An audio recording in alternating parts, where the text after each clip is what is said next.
الحمدللہ وکفا وسلام علی عبادہ الذین اصطفا اما بعد فاعوذ باللہ من الشیطان الرجیم بسم اللہ الرحمن الرحیم رب اشرح لی صدری ویسر لی امری واحلل عقدۃ من لسانی یفقہوا قولی۔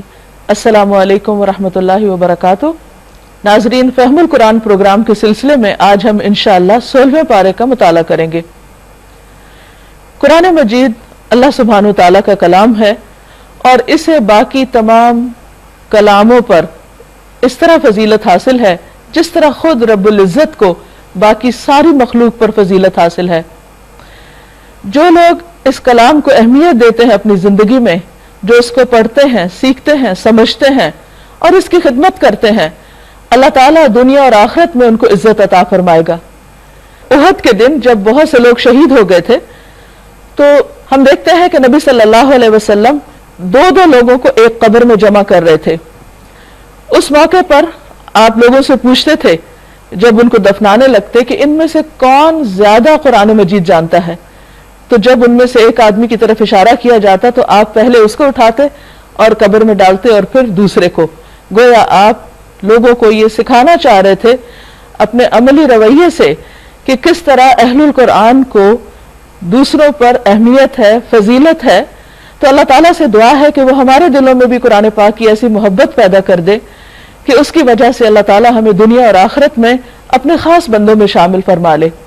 ارشاد باری تعالیٰ ہے، قال الم اقل لك انك لن تستطيع معي صبرا قال ان سألتك عن شيء بعدها فلا تصاحبني قد بلغت من لدني عذرا۔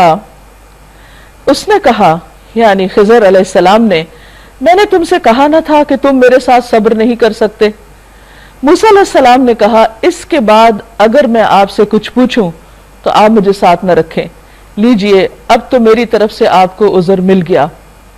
خضر علیہ السلام کو چونکہ خصوصی علم حاصل تھا اور ایک خاص قسم کی طاقت بھی اللہ تعالیٰ نے دی ہوئی تھی تاکہ وہ دنیا کے معاملات میں اللہ کے حکم سے کچھ تصرفات کریں، وہ کام کریں جو اور لوگ نہیں کر سکتے۔ یہ اللہ نے ان کو ایک خاص مقام دے رکھا تھا، اور ان میں سے بہت سے کام ایسے تھے جو عام ضابطے کے خلاف تھے، جو عموماً انسانوں کو کرنے کی اجازت نہیں۔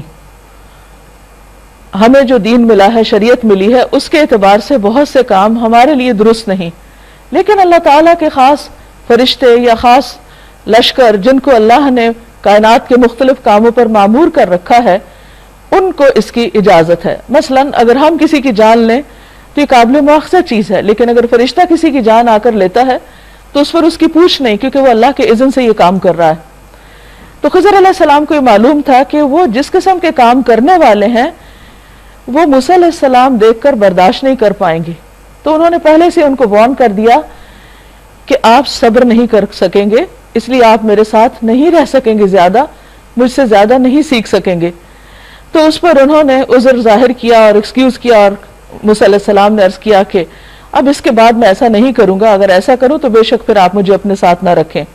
نبی صلی اللہ علیہ وسلم نے فرمایا، اللہ تعالیٰ ہم پر اور موسیٰ علیہ السلام پر رحم فرمائے، کاش وہ صبر کر لیتے تو اپنے ساتھی سے بہت سے عجائب دیکھتے، یعنی نئی نئی باتیں انہیں پتہ چلتی، لیکن انہوں نے کہہ دیا کہ ان سألتک عن شیء بعدها فلا تصاحبنی قد بلغت من لدنی عذرا۔ اب کیا ہوتا ہے، دونوں ساتھ چلتے ہیں، پھر وہ آگے چلے یہاں تک کہ ایک بستی میں پہنچے اور وہاں کے لوگوں سے کھانا مانگا۔ حدیث میں آتا ہے کہ وہ ایک ایک جگہ پر ایک ایک مجلس میں جا کر گھومے، لیکن کسی نے ان کو کھانا نہیں دیا، مگر انہوں نے ان دونوں کی ضیافت سے انکار کر دیا۔ اب دیکھیے، ایک اللہ کے پیغمبر ہیں اور ایک اللہ کی خاص مخلوق ہیں، وہ فرشتے ہیں، یہ جو بھی، اور دونوں ہی اللہ کے چنے ہوئے ہیں، مگر چونکہ ان کا حال حلیہ ایسا نہیں تھا کہ لوگ اس سے پہچان سکیں، لہذا انہوں نے ان کی کوئی قدر نہیں کی۔ تو ضروری نہیں ہوتا کہ آپ اگر اللہ کے خاص مقرب بندے ہیں اور اللہ کے بہت پیارے ہیں تو دنیا میں ہر جگہ آپ کی عزت کی جائے اور آپ کو پریفرنس دی جائے، لیکن آخرت میں اللہ سبحانہ وتعالی انسانوں کے مقامات کو ان کے تقوی کے اعتبار سے اوپر نیچے کر دے گا۔ بہرحال وہاں انہوں نے ایک دیوار دیکھی جو گرا چاہتی تھی، اس شخص نے اس دیوار کو قائم کر دیا، کھڑا کر دیا۔ موسیٰ علیہ السلام نے کہا، اگر آپ چاہتے تو اس کام کی اجرت لے سکتے تھے، انہوں نے کھانا نہیں کھلایا اور آپ نے دیوار بنا دی. اس سے بھی پتہ چلتا ہے کہ بندہ مومن صرف جواب میں کوئی نیکی نہیں کرتا, اگر کوئی اس کی قدر نہ بھی کرے تو وہ اپنا فرض ضرور پورا کرتا ہے. یہاں پر انہوں نے جب دیکھا کہ مجھے اپنا کام کرنا ہے تو وہ اس سے بے نیاز ہو کے انہوں نے وہ دیوار بنائی کہ بستی والوں نے کھانا دیا یا نہیں, کچھ پوچھا یا نہیں. تو موسیٰ علیہ السلام نے مشورہ دیا کہ چونکہ آپ نے یہاں ان کا کام کیا تو آپ اجرت مانگ سکتے تھے. اس نے کہا بس میرا تمہارا ساتھ ختم. اب میں تمہیں ان باتوں کی حقیقت بتاتا ہوں جن پر تم صبر نہیں کر سکے. تو وہ سارے واقعات کی اب توجیح کرتے ہیں. اس کشتی کا معاملہ یہ ہے کہ وہ چند غریب آدمیوں کی تھی جو دریا میں محنت مزدوری کرتے تھے. میں نے چاہا کہ اسے عیبدار کر دوں کیونکہ آگے ایک ایسا بادشاہ کا علاقہ تھا جو ہر کشتی کو زبردستی چھین لیتا تھا. نبی صلی اللہ علیہ وسلم نے فرمایا جو شخص زمین کا کوئی ٹکڑا ظلم سے لے لیتا ہے یعنی قبضہ کر لیتا ہے بلا وجہ, تو وہ اس ٹکڑے کے ساتھ 7ویں زمین تک دھنسایا جاتا رہے گا. یعنی اس کا اتنا بڑا جرم ہے کہ اس کو اتنی سخت سزا ملے گی. تو اب انہوں نے کشتی کو داغدار کر دیا. بعض اوقات ایسا ہوتا ہے کہ ہماری گاڑی کوئی ایسی چیز لگ جاتی ہے کہ اس کی شکل تھوڑی خراب ہو جاتی ہے, کوئی اور حادثہ پیش آ جاتا ہے, کبھی کپڑے جل جاتے ہیں, کبھی کچھ ہوتا ہے, استری کہیں لگ جاتی ہے, تو اس پر انسان پریشان ہو جاتا ہے, بد دل ہو جاتا ہے اور سارا دن وہ پریشانی اور غم اپنے دل پہ لیے رکھتا ہے کہ یہ ایسا کیوں ہو گیا. ایسی چھوٹی چھوٹی چیزوں پر انسان کو پریشان نہیں ہونا چاہیے کیونکہ ان کی حکمتیں اللہ ہی جانتا ہے. کسی حادثے پہ بد دل ہونے کی بجائے انسان اس کو اللہ کا فیصلہ سمجھ کے قبول کر لے کہ کوشش کے باوجود اگر ایک نقصان سے نہیں بچ سکا تو اس میں ضرور کوئی مصلحت ہے. اگر ہمیں سمجھ نہیں آتی تو بھی اللہ کے فیصلے بہترین ہیں. اب یہاں پر انہوں نے کشتی کو داغدار کیا تھا, بیکار نہیں کیا تھا.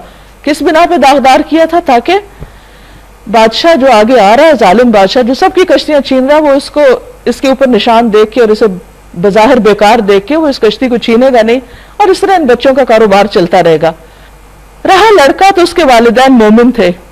ہمیں ڈر ہوا کہ یہ لڑکا اپنی سرکشی اور کفر سے ان کو تنگ کرے گا, اس لیے ہم نے چاہا کہ اس کا رب اس کے بدلے یعنی اس بچے کے بدلے ان کو ایسی اولاد دے جو اخلاق میں اس سے بہتر ہو اور جس سے صلہ رحمی بھی زیادہ متوقع ہو.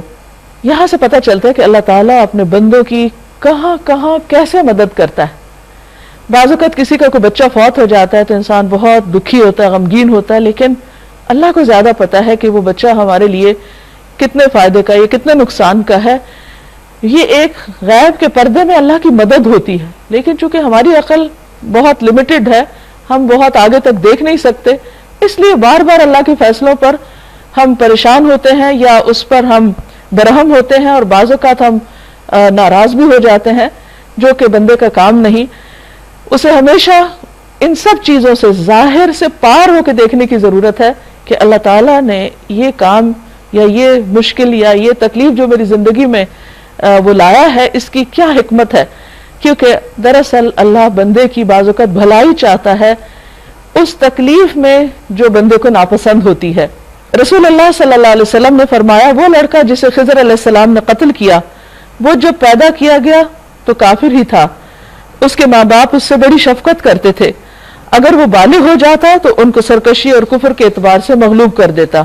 پھر اس کے بعد تیسرا قصہ, اس دیوار کا معاملہ یہ ہے کہ یہ 2 یتیم لڑکوں کی ہے جو اس شہر میں رہتے ہیں. اس دیوار کے نیچے ان بچوں کے لیے خزانہ مدفون ہے اور ان کا باپ ایک نیک آدمی تھا, اس لیے تمہارے رب نے چاہا کہ یہ دونوں بچے بالغ ہوں اور اپنا خزانہ نکال لیں. رسول اللہ صلی اللہ علیہ وسلم نے فرمایا جس نے کسی اپنے یا دوسرے کے یتیم بچے کو اپنے ساتھ ملا لیا اور اسے غنی کر دیا یعنی اس کا خیال رکھا تو اس کے لیے جنت واجب ہو جاتی ہے. یہ تمہارے رب کی رحمت کی بنا پر کیا گیا ہے, میں نے کچھ اپنے اختیار سے نہیں کر دیا, یعنی میں بھی مامور ہوں, اللہ کے حکم سے سب کچھ کر رہا ہوں. یہ ہے حقیقت ان باتوں کی جن پر تم صبر نہ کر سکے. اور یہ موسیٰ علیہ السلام کی بات نہیں, ہم سب کا بھی یہی حال ہے کہ جب کوئی بھی چیز ہماری سمجھ میں نہیں آتی یا ہماری مرضی کے خلاف ہوتی ہے یا بظاہر ہمارے لیے تکلیف دہ ہوتی ہے تو ہم اس پہ صبر نہیں کر سکتے. تو صبر صدمے کی پہلی چوٹ لگنے پر ہوتا ہے اور اس وقت انسان اپنی زبان کو کنٹرول میں رکھے کہ کوئی منفی بات نہ کرے, اپنے دل میں کوئی ناشکری کے جذبات نہ لائے اور اپنے عمل میں کوئی ایسا کام نہ کرے جو اللہ تعالیٰ کو مزید ناراض کرے، کیونکہ اللہ تعالیٰ اس مشکل کے ذریعے بھی ہم پر اپنی رحمت ہی کر رہا ہوتا ہے۔ تو اس کو سمجھنے کے لیے اللہ سبحانہ وتعالیٰ نے موسیٰ علیہ السلام کے اس واقعے سے ہمیں ان 3 واقعات کو بیان کر کے ہمیں بہت سی باتیں سمجھائی ہیں۔ پھر اس کے بعد ذوالقرنین کے بارے میں، کیونکہ نبی صلی اللہ علیہ وسلم سے ان کے بارے میں سوال کیا گیا تھا، تو اس کی کچھ تفصیل، وَيَسْأَلُونَكَ عَنْ ذِي الْقَرْنَيْنِ، قرن عربی زبان میں سینگ کو کہتے ہیں، 2 سینگوں والا۔ بعض کہتے ہیں کہ اس سے مراد سائرس یا خسرو ہے، جو ایران کا ایک بہت عادل بادشاہ تھا، بہت منصف قسم کو، بہت اچھا انسان تھا، تو اللہ تعالیٰ نے اس کو دنیاوی اعتبار سے بھی بہت ترقی دی تھی۔ اس کے سر کے اوپر 2 سینگ تھے، یا وہ 2 لٹیں تھیں، یا یہ کہ اس کی سلطنت 2 طرف کو پھیلی ہوئی تھی، جس کی بنا پر اس کا لقب ذوالقرنین پڑ گیا۔ آپ کہیے کہ میں اس کا کچھ حال تم کو سناتا ہوں۔ ہم نے اس کو زمین میں اقتدار عطا کر رکھا تھا اور اسے ہر قسم کے اسباب اور وسائل بخشے تھے۔ یہ ضروری نہیں ہوتا کہ کوئی شخص نیکی کرے یا اچھے کام کرے تو دنیا اسے چھن جائے گی۔ یہ مثال ظاہر کرتی ہے کہ وہ عادل بادشاہ تھا، اللہ کو مانتا تھا، آخرت کو مانتا تھا، اس کے باوجود اللہ نے اس کے لیے دنیا کے اسباب مسخر کر دیے تھے۔ اس نے پہلے مغرب کی طرف ایک مہم کا سر و سامان کیا۔ کہا جاتا ہے کہ چونکہ ایران کا بادشاہ تھا تو ایران کے مغرب کی طرف ایجین سی کی جانب اس نے ایک مہم کا آغاز کیا اور وہاں فاتح کی حیثیت سے گیا، حتیٰ کہ جب غروب آفتاب کی حد تک پہنچ گیا، یعنی آگے سمندر آ گیا، تو اس نے سورج کو ایک کالے پانی میں ڈوبتا دیکھا۔ جیسے روز ہم دیکھتے ہیں کہ سورج نیچے جا رہا تھا، اگر آپ سی سائڈ پہ جائیں تو وہاں پر لٹرلی یوں لگتا ہے جیسے سورج سمندر کے اندر ڈوب رہا ہے۔ وہاں اسے قوم ملی۔ ہم نے کہا ذوالقرنین تجھے قدرت حاصل ہے کہ ان کو تکلیف پہنچائے یا ان کے ساتھ اچھا رویہ اختیار کرے، تم فاتح ہو، جو چاہو کرو۔ اس نے کہا جو ان میں سے ظلم کرے گا ہم اس کو سزا دیں گے، پھر وہ اپنے رب کی طرف پلٹایا جائے گا اور وہ اسے اس سے زیادہ سخت سزا دے گا، کیونکہ ظلم اللہ تعالیٰ کو پسند نہیں۔ اور جو ان میں سے ایمان لائے گا اور نیک عمل کرے گا اس کے لیے اچھی جزا ہے اور ہم اس کو نرم احکام دیں گے۔ یعنی دنیا میں بھی انسان کے لیے بھلائی ہے جب انسان اچھے کام کرتا ہے۔ پھر اس نے ایک دوسری مہم کی تیاری کی، یہاں تک کہ طلوع آفتاب کی حد تک جا پہنچا، یعنی مشرق کی طرف اس نے اپنی مہم جاری کی۔ وہاں اس نے دیکھا کہ سورج ایک ایسی قوم پر طلوع ہو رہا ہے جس کے لیے دھوپ سے بچنے کا کوئی سامان ہم نے نہیں کیا، یعنی وہاں کوئی سایہ وغیرہ نہیں تھا، کئی عمارتیں بھی نہیں تھی، کچھ بھی نہیں۔ یہ حال تھا ان کا، یعنی بالکل ہی ان پڑھ قسم کے لوگ۔ اور ذوالقرنین کے پاس جو کچھ تھا ہم اسے جانتے تھے، اور ہم یہ بھی جانتے تھے کہ کس طرح وہ ان وسائل کو استعمال کرتا ہے، کیونکہ وہ بہت عادل تھا۔ ثم اتبع سببا، پھر اس نے ایک اور مہم کا سامان کیا، غالباً شمال مشرق کی طرف، یہاں تک کہ جب 2 پہاڑوں کے درمیان پہنچا تو اسے ان کے پاس ایک قوم ملی جو مشکل سے ہی کوئی بات سمجھتی تھی، یعنی بالکل اجنبی اور سخت وحشی قسم کے لوگ۔ ان لوگوں نے کہا، اپنے اشاروں سے سمجھایا، اے ذوالقرنین یاجوج اور ماجوج اس زمین میں فساد پھیلاتے ہیں، تو کیا ہم تجھے کوئی ٹیکس اس کام کے لیے دیں کہ تو ہمارے اور ان کے درمیان ایک بند تعمیر کر دے، ایک وال بنا دے؟ اس نے کہا جو کچھ میرے رب نے مجھے دے رکھا ہے وہ بہت ہے، بس تم محنت سے میری مدد کرو، یعنی ہیومن ریسورس چاہیے، باقی وسائل میرے پاس ہیں، میں تمہارے اور ان کے درمیان بند بنائے دیتا ہوں، مجھے لوہے کی چادریں لا کر دو۔ آخر جب دونوں پہاڑوں کے درمیانی خلا کو اس نے پاٹ دیا تو لوگوں سے کہا کہ اب آگ دہکاؤ۔ یہ لگتا ہے خاص قسم کی ٹیکنالوجی تھی اس کے پاس جس کے ذریعے اس نے یہ سارا کام کیا، حتیٰ کہ جب وہ لوہے کی دیوار بالکل آگ کی طرح سرخ ہو گئی تو اس نے کہا لاؤ اب میں اس پر پگھلا ہوا تانبا انڈے لوں۔ بہت بڑے پیمانے پہ یہ سب کچھ کیا ہوگا۔ یہ ایسا بند تھا کہ یاجوج ماجوج اس پر چڑھ کے بھی نہیں آ سکتے تھے، اور اس میں نقب لگانا یعنی سوراخ کرنا ان کے لیے اور بھی مشکل تھا۔ ذوالقرنین نے کہا یہ میرے رب کی رحمت ہے، ھذا رحمت من ربی۔ اب دیکھیے کہ جب کوئی شخص، کوئی قوم دنیا میں ایسے کارنامے کرتی، لوہے کا ایسا استعمال جانتی، تو عموماً ان کے اندر غرور پیدا ہو جاتا ہے، تکبر آ جاتا ہے کہ ہم نے اتنا بڑا کام کیا، لیکن اتنا کچھ بنا کے اتنی عاجزی، کہتے ہیں میرے رب کی رحمت ہے، اسی کا فضل ہے، اسی کے سکھانے سے میں نے یہ کام کیا ہے۔ یعنی ذوالقرنین ایک بہت زبردست مثال ہے ان لوگوں کے لیے جنہیں اللہ تعالیٰ دین بھی دیتا ہے اور دنیا بھی دیتا ہے، اور دنیا میں اتنا زبردست کنٹرول کہ اس کے دائیں بائیں اور مختلف علاقوں میں اس کی حکومت، اور اتنی زبردست ٹیکنالوجی اور لوہے کی ایسی دیوار کہ جسے کوئی توڑ نہ سکے، یہ سب کچھ بنانے کے بعد پھر وہ اللہ کے آگے جھکنے والا اور عاجزی اور انکساری کرنے والا۔ پھر کہا کہ مگر جب میرے رب کے وعدے کا وقت آئے گا یعنی آخرت، تو وہ اس کو پیوند خاک کر دے گا، یہ دیوار ٹوٹ جائے گی، اور میرے رب کا وعدہ برحق ہے، یعنی اس کا آخرت پر ایمان تھا۔ وہ آخرت کیا چیز ہے؟ وہ یوم الحشر کیا ہے؟ اس روز ہم لوگوں کو چھوڑ دیں گے کہ سمندر کی موجوں کی طرح ایک دوسرے سے گتھم گتھا ہوں، کسی کو اپنا ہوش نہ ہوگا، اور سور پھونکا جائے گا، اور ہم سب انسانوں کو ایک ساتھ جمع کریں گے۔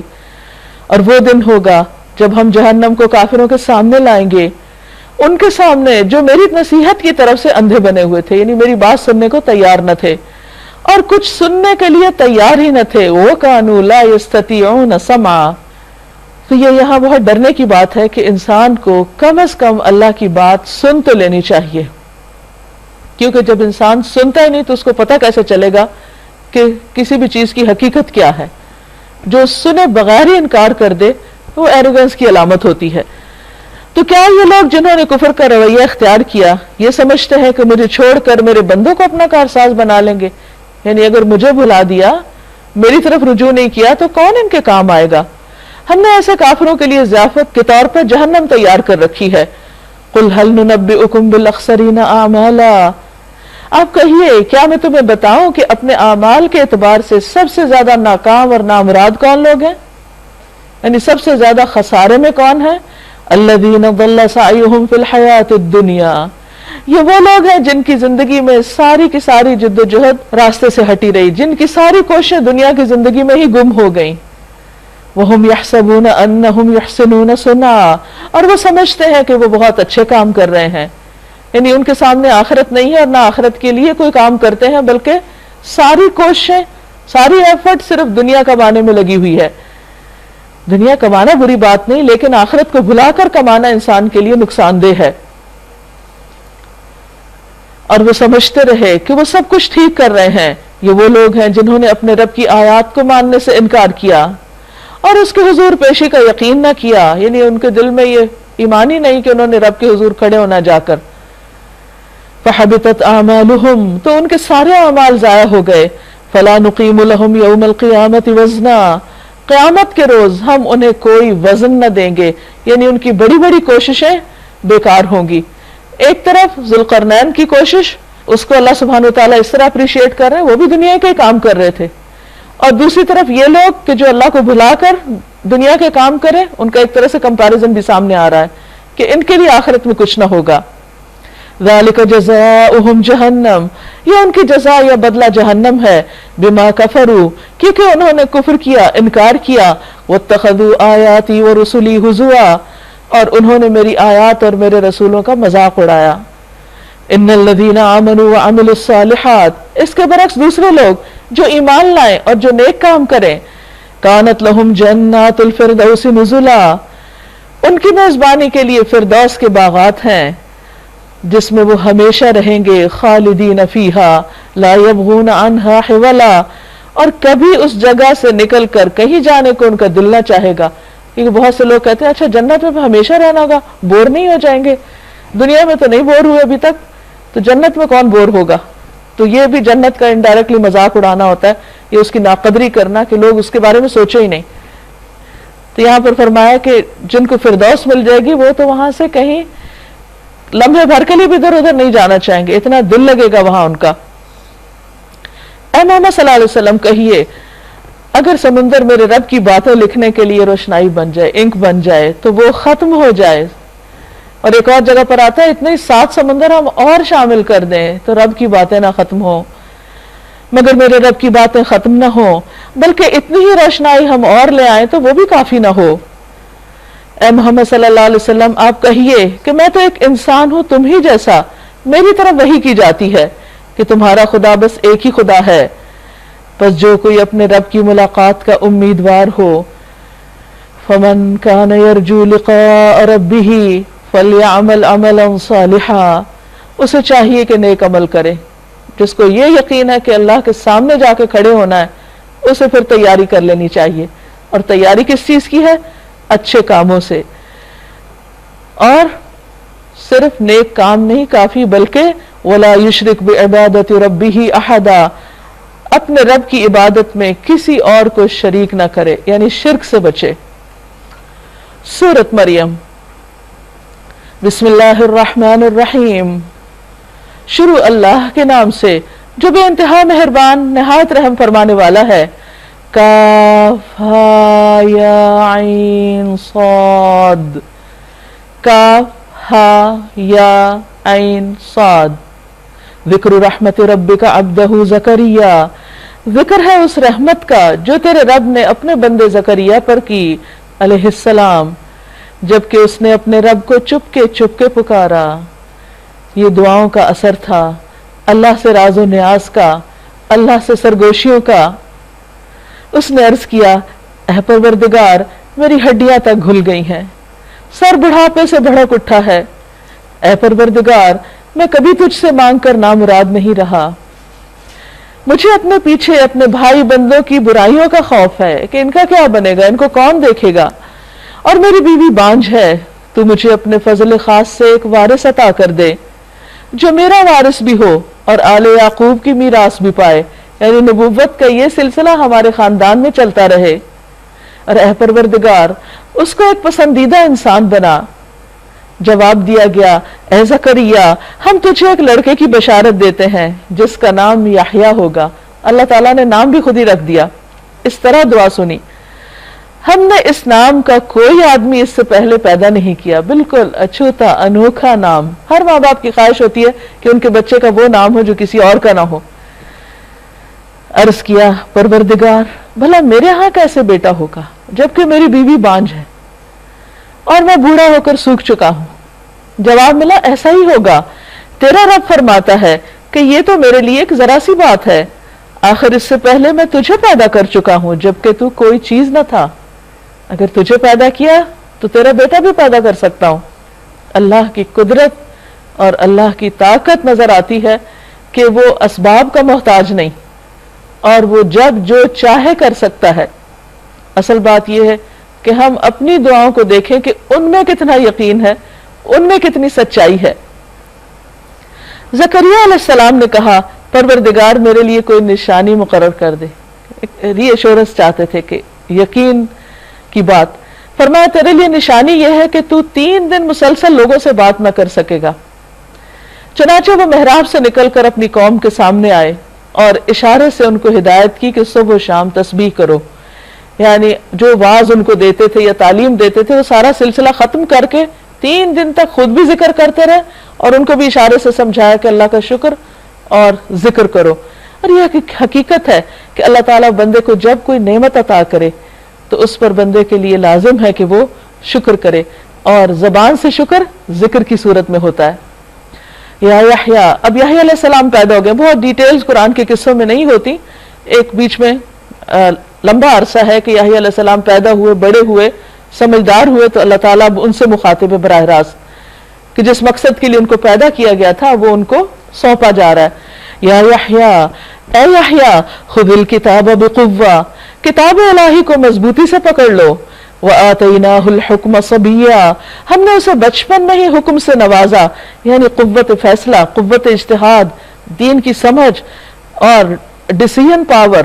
یہ اللہ سبحانہ وتعالیٰ نے ان کو خاص طور پر دوسرے بچوں سے زیادہ بچپن میں ہی یہ سب نعمتیں دے دی تھیں کیونکہ ان سے ایک بڑا کام لینا تھا اور وہ اپنے والد کی دعا کا نتیجہ تھے. ہم نے اسے بچپن میں ہی حکم سے نوازا اور اپنی طرف سے اس کو نرم دلی اور پاکیزگی عطا کی، اور وہ بڑا پرہیزگار اور والدین کا حق شناس تھا. یعنی ایسا نہیں کہ یہ ساری قوتیں، قابلیتیں اور سارے ٹیلنٹس پا کر پھر وہ والدین کے لیے سرکش ہوتا یا کسی تکبر و غرور کا شکار ہوتا. نہیں، نرم دلی بھی، پاکیزگی بھی، پرہیزگاری بھی اور ماں باپ کے ساتھ حسن سلوک، ساری خوبیاں ان کے اندر تھیں. وہ جبار نہ تھا نہ نافرمان. سلام اس پر جس روز وہ پیدا ہوا، جس دن وہ مرے گا اور جس دن وہ زندہ کر کے اٹھایا جائے گا. وَاذْكُرْ فِي الْكِتَابِ مریم، اور اس کتاب میں مریم کا حال بیان کیجئے جبکہ وہ اپنے لوگوں سے الگ ہو کر مشرقی جانب گوشہ نشین ہو گئی ہیکل میں. پردہ ڈال کر ان سے چھپ بیٹھی، کیونکہ اس سے پہلے کبھی کوئی خاتون وہاں جا کر عبادت نہیں کرتی تھی، تو انہیں ایک الگ حصہ دے دیا گیا اور اس میں وہ دن رات رہتی۔ اس حالت میں ہم نے اس کے پاس اپنی روح یعنی فرشتے کو بھیجا اور وہ اس کے سامنے ایک پورے انسان کی شکل میں نمودار ہو گیا۔ قالت انی اعوذ بالرحمن منک ان کنت تقیا، مریم یکایک بول اٹھی، اگر تو کوئی خدا ترس آدمی ہے تو میں تجھ سے رحمان کی پناہ مانگتی ہوں کہ تم یہاں کیسے آ گئے، تم کون ہو؟ اس نے کہا میں تو تیرے رب کا فرشتہ ہوں، اس لیے بھیجا گیا ہوں کہ تجھے ایک پاکیزہ لڑکا عطا کروں۔ مریم نے کہا میرے ہاں کیسے لڑکا ہوگا جبکہ مجھے کسی بشر نے ہاتھ تک نہیں لگایا اور میں کوئی بدکار عورت نہیں ہوں۔ فرشتے نے کہا ایسا ہی ہوگا، تیرا رب فرماتا ہے کہ ایسا کرنا میرے لیے بہت آسان ہے، اور ہم یہ اس لیے کریں گے کہ اس لڑکے کو لوگوں کے لیے ایک نشانی بنائیں اور اپنی طرف سے ایک رحمت، اور یہ کام ہو کر رہنا ہے، کیونکہ اللہ سبحانہ وتعالیٰ نے بنی اسرائیل کے آخری دور میں اس سے پہلے کہ ان سے امامت چھین کر یا لے کر واپس لے کر کسی اور کو دی جاتی، عیسیٰ علیہ السلام کو ایک معجزے کے طور پر پیدا کیا، زبردست قوت خطابت عطا کی اور بہترین طریقے سے ان کو لوگوں کے سامنے معجزات دکھانے کا موقع دیا، کہ جس کا ذکر پیچھے گزر چکا ہے کہ کس طرح پرندہ بنا کے اسے پھونک مارتے وہ اڑنے لگتا اور لوگوں کو مختلف باتیں بتاتے۔ یہ اتنی کھلی نشانیاں تھیں کہ جس کا کوئی جواب نہیں تھا بنی اسرائیل کے پاس، لیکن انہوں نے ان کی بات ماننے کی بجائے ان کے ساتھ بہت سی زیادتیاں کی، حتیٰ کہ بادشاہ وقت کے کان بھر دیے ان کے خلاف اور ان کو سولی چڑھانے کے سازشیں کرنے لگے، جس میں بہرحال وہ کامیاب نہ ہوئے۔ پھر کیا ہوتا ہے، مریم کو اس بچے کا یعنی عیسیٰ علیہ السلام کا حمل رہ گیا اور وہ اس کو لیے ہوئے ایک دور کے مقام پر چلی گئی۔ پھر زچگی کی تکلیف نے اسے کھجور کے ایک درخت کے نیچے پہنچا دیا، کہنے لگی کاش میں اس سے پہلے ہی مر جاتی اور میرا نام و نشان نہ رہتا۔ یعنی جسمانی تکلیف کے علاوہ وہ اس پریشانی میں تھی کہ اب اس بچے کو لے کر جاؤں گی کہاں۔ اور خاص طور پہ آپ دیکھیے کہ ایک وہ خاتون جو دن رات عبادت خانے میں رہ رہی ہیں، وہ جب ایک بچہ لیے ہوئے قوم کے پاس جائے گی تو لوگ اس کے بارے میں کیسی کیسی باتیں کریں گے، تو اس وقت وہ سخت پریشانی کے عالم میں تھی۔ تو اللہ سبحانہ وتعالیٰ اپنے بندے کو یوں ہی نہیں چھوڑ دیتا، اللہ نے فرشتہ بھیجا۔ فرشتے نے پائنتی سے اس کو پکار کر کہا غم نہ کر، فکر نہ کر، تیرے رب نے تیرے نیچے ایک چشمہ رواں کر دیا ہے، یعنی اس کا پانی پیو۔ کیونکہ ہوتا یہ ہے کہ انسان جب ایسی کسی گھبراہٹ یا غم کے عالم میں ہوتا ہے تو پانی پینا اور اللہ سبحانہ وتعالیٰ کا ذکر کرنا یہ چیزیں فائدہ دیتی ہیں، کیونکہ پریشانی کے وقت صرف پریشان ہوتے رہنے سے پریشانی حل نہیں ہوا کرتی۔ اور یہاں پر آپ دیکھیے کہ جس کے پاس کوئی انسان نہیں اس مشکل وقت میں، تو اللہ نے اس کو تنہا نہیں چھوڑا، فرشتہ بھیج کر ان کی دلجوئی کی، اور وہ ان کو بتا رہا ہے، سکھا رہا ہے کہ تو ذرا اس درخت کے تنے کو ہلا، تیرے اوپر تر و تازہ کھجوریں ٹپک پڑیں گی۔ اب دیکھیے اللہ تعالیٰ بھی کر سکتے تھے کہ پلیٹ میں ڈال کے بھیج دیتے، لیکن کہا کہ نہیں، تم خود گراؤ اپنے اوپر، بس تم کھاؤ اور پیو اور اپنی آنکھیں ٹھنڈی کرو، پھر اگر کوئی آدمی تجھے نظر آئے تو کہہ دینا میں نے رحمان کے لیے روزے کی نظر مانی ہے۔ بنی اسرائیل میں ویسے بھی چپ کا روزہ ہوتا تھا کہ سارا دن بولنا نہیں کسی سے، ہمارے ہاں تو صرف کھانے پینے سے پرہیز ہے، لیکن ان کے ہاں یہ بھی ایک مزید ایکسٹرا پابندی تھی، اس لیے آج میں کسی سے نہ بولوں گی۔ پھر وہ اس بچے کو لیے ہوئے اپنے قوم میں آئی، لوگ کہنے لگے اے مریم یہ تو نے بڑا پاپ کر ڈالا، یہ تم نے کیا کیا؟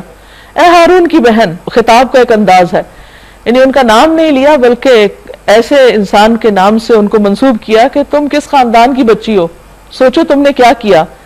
نہ تیرا باپ کوئی برا آدمی تھا، نہ تیری ماں ہی کوئی بدکار تھی، والدہ ان کی تو اتنی نیک خاتون تھی جنہوں نے نظر مانی تھی کہ میں اپنے بچے کو اللہ کی راہ میں دوں گی، تو تم ان کی اولاد ہو، یہ کیا ہوا؟ مریم نے بچے کی طرف اشارہ کر دیا، منہ سے کچھ نہیں بولی۔ لوگوں نے کہا ہم اس سے کیا بات کریں گے جو گہوارے میں پڑا ہوا ایک بچہ ہے، چھوٹا سا دودھ پیتا بچہ ہے، یہ کیا کرے گا؟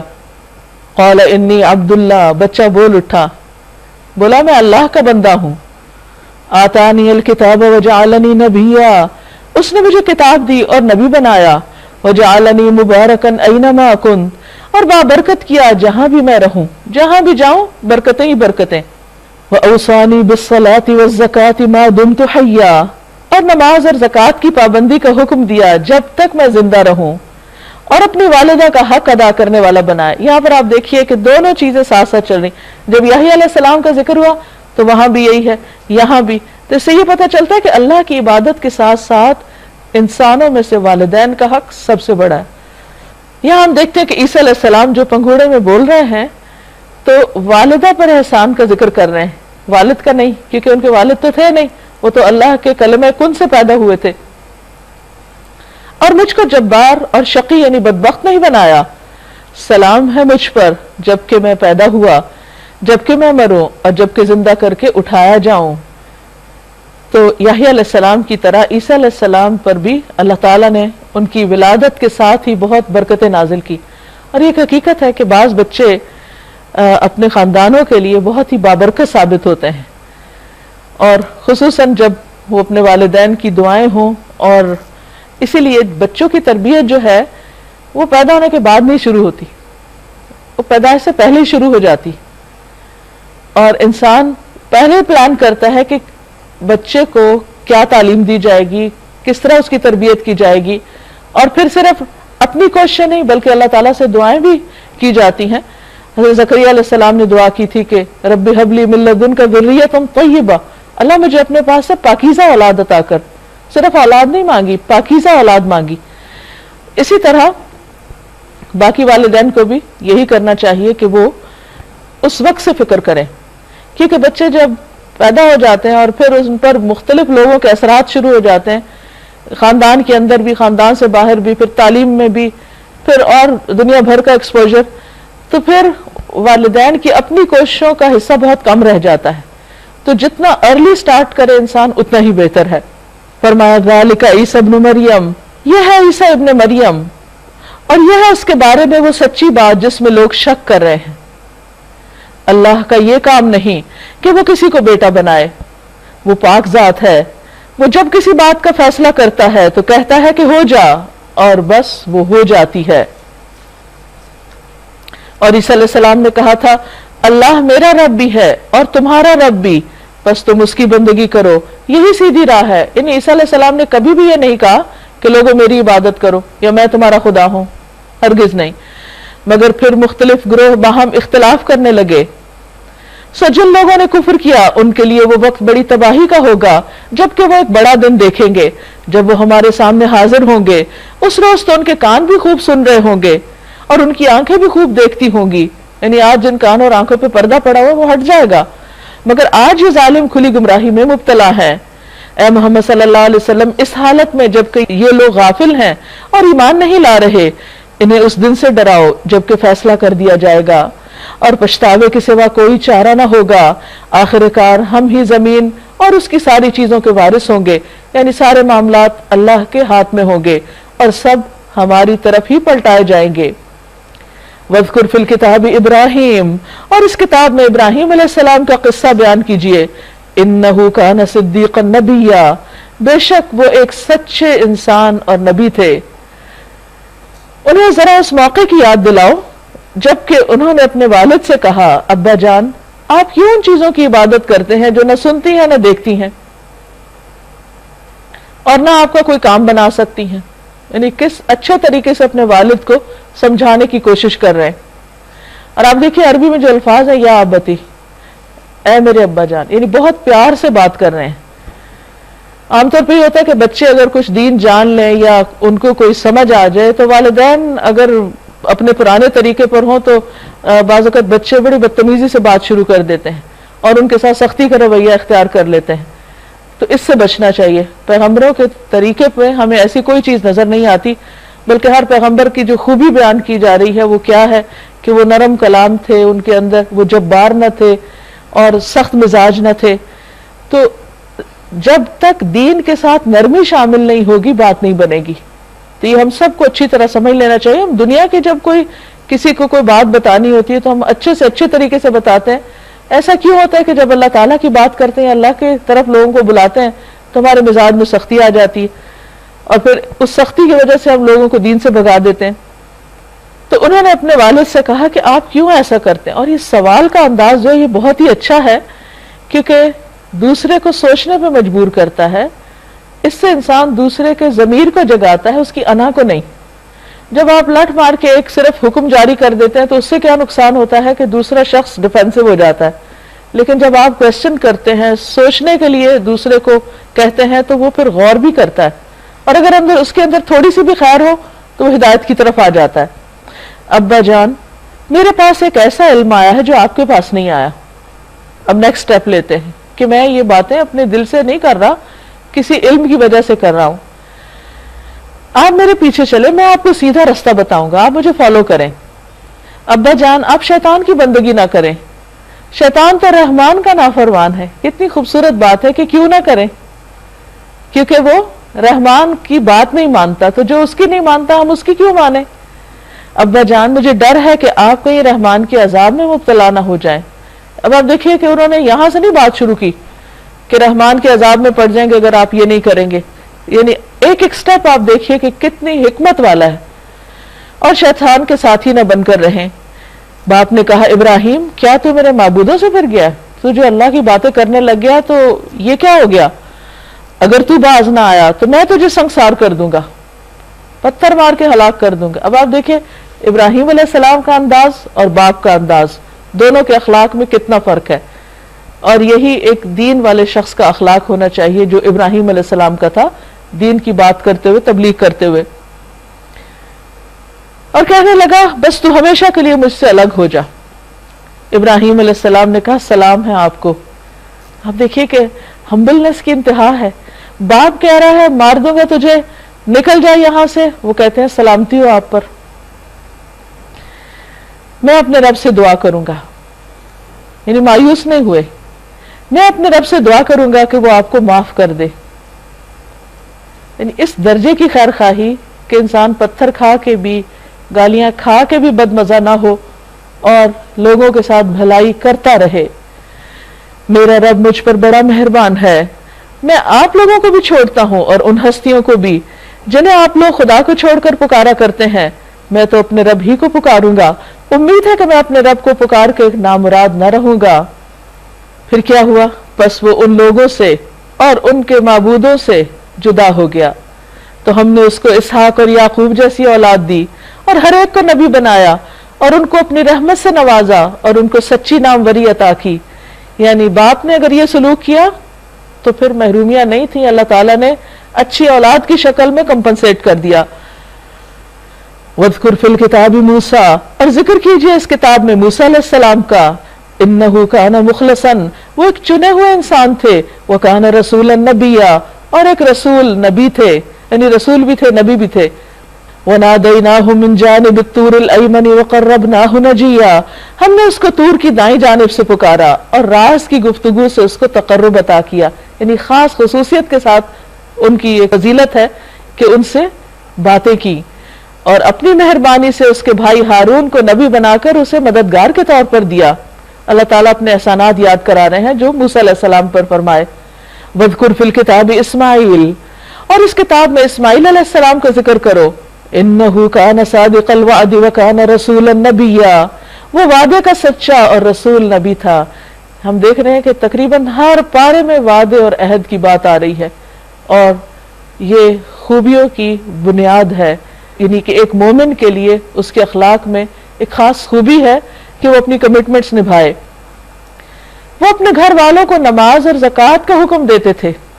اسماعیل علیہ السلام کی ایک اور خاص بات بتائی جا رہی، رسول اللہ صلی اللہ علیہ وسلم نے فرمایا، اللہ تعالیٰ اس مرد پر رحم فرمائے جو رات کو اٹھے، نماز پڑھے اور اپنی بیوی کو بھی جگائے، اور اگر وہ نہ اٹھے تو اس کے چہرے پر پانی کے چھینٹے دے، اور اللہ اس عورت پر رحم کرے جو رات کو اٹھے، نماز پڑھے، شوہر کو بھی جگائے، اگر وہ نہ اٹھے تو اس کے منہ پہ پانی چھڑک دے۔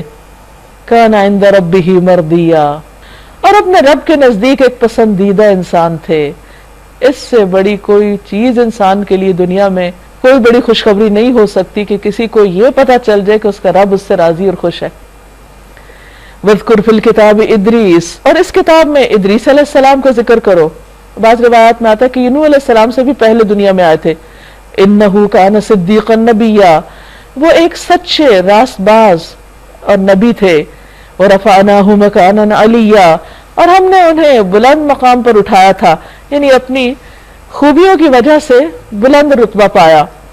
اولئک الذین انعم اللہ علیہم، یہ وہ لوگ ہیں جن پر اللہ نے اپنا انعام فرمایا، یہ ہے خوش قسمت لوگ، من النبیین من ذریت آدم، آدم کی اولاد میں سے جو انبیاء ہیں، یہ چنے ہوئے لوگ ہیں، سب سے بہترین لوگ ہیں، وممن حملنا مع نوح، اور ان میں سے جن کو ہم نے نوح علیہ السلام کے ساتھ سوار کیا، یعنی ان کی اولاد میں سے، ومن ذریت ابراہیم و اسرائیل، اور ابراہیم اور اسرائیل یعنی یعقوب علیہ السلام کی اولاد میں سے بھی، وممن ہدینا واجتبینا، اور ان میں سے جن کو ہم نے ہدایت دی اور ہم نے چن لیا، اذا تتلی علیہم آیات الرحمن، جب ان پر رحمان کی آیات پڑھی جاتی تھیں، خروا سجدا وبکیا، تو وہ سجدے میں روتے ہوئے گر پڑتے تھے۔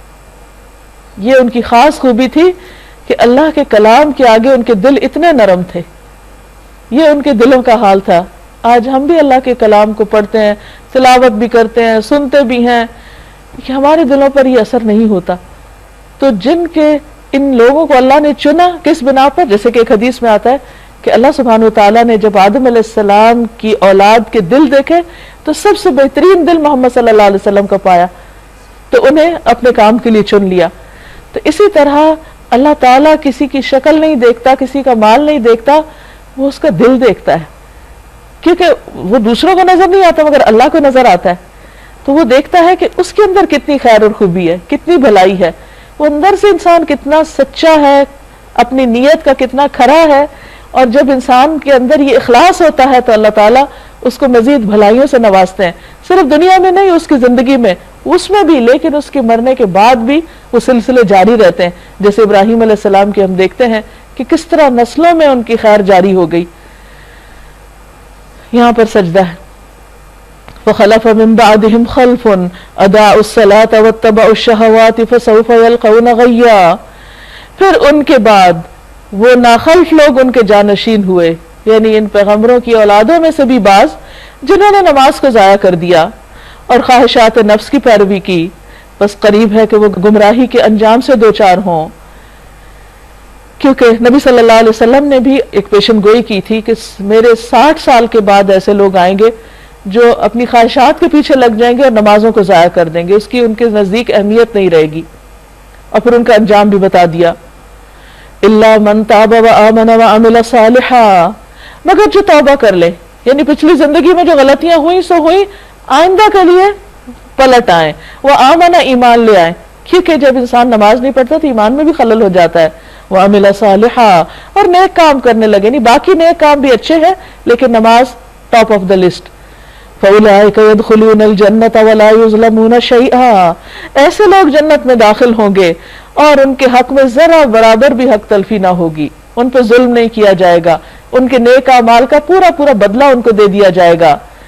کیسی ہے وہ جنت؟ جنات عدن التی وعد الرحمن عبادہ بالغیب، ہمیشہ رہنے والی جنتیں، جنت عدن جس کا رحمان نے اپنے بندوں سے در پردہ وعدہ کر رکھا ہے، یعنی ان سامنے ابھی دکھائی نہیں لیکن وعدہ ہے کہ ان کو دیا جائے گا۔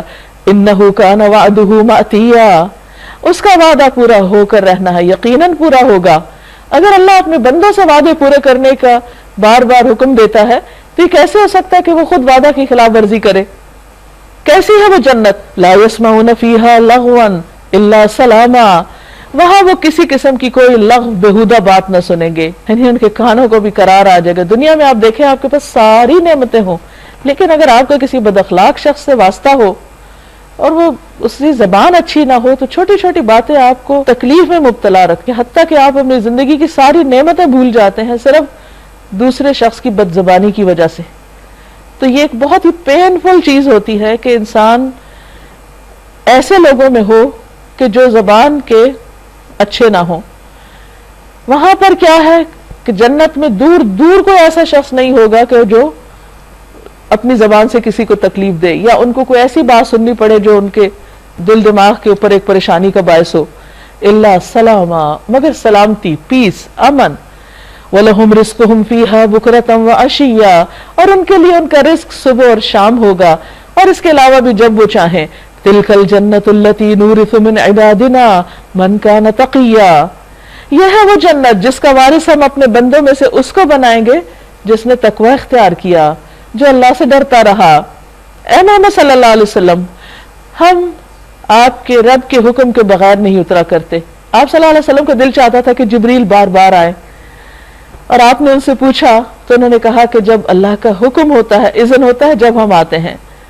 جو کچھ ہمارے آگے ہے اور جو کچھ پیچھے ہے اور جو کچھ اس کے درمیان ہے، ہر چیز کا مالک وہی ہے، اور تمہارا رب بھولنے والا نہیں ہے. وہ رب ہے آسمانوں اور زمین کا اور ان ساری چیزوں کا جو آسمان اور زمین کے درمیان ہے. بس تم اس کی بندگی کرو اور اس کی بندگی پر ثابت قدم رہو. کیا ہے کوئی ہستی تمہارے علم میں اس کی ہم پایا، اس جیسی، اس کے برابر؟ کوئی بھی نہیں. لا الہ الا ہو. وَيَقُولُ الْإِنسَانُ أَإِذَا مِتُّ لَسَوْفَ أُخْرَجُ حَيًّا. انسان کہتا ہے کیا واقعی جب میں مر چکوں گا تو پھر زندہ کر کے نکال لایا جاؤں گا؟ یعنی بہت سے لوگوں کا آج دنیا میں یہ بلیف ہو گیا کہ کس نے دیکھی ہے آخرت، اور یہ کیسے ممکن ہے کہ انسان مر جائے اور پھر اس کو دوبارہ زندہ کر لیا جائے. أَوَلَا يَذْكُرُ الْإِنسَانُ أَنَّا خَلَقْنَاهُ مِن قَبْلُ وَلَمْ يَكُ شَيْئًا. کیا انسان کو یاد نہیں آتا کہ ہم پہلے اس کو پیدا کر چکے ہیں جبکہ وہ کچھ بھی نہیں تھا؟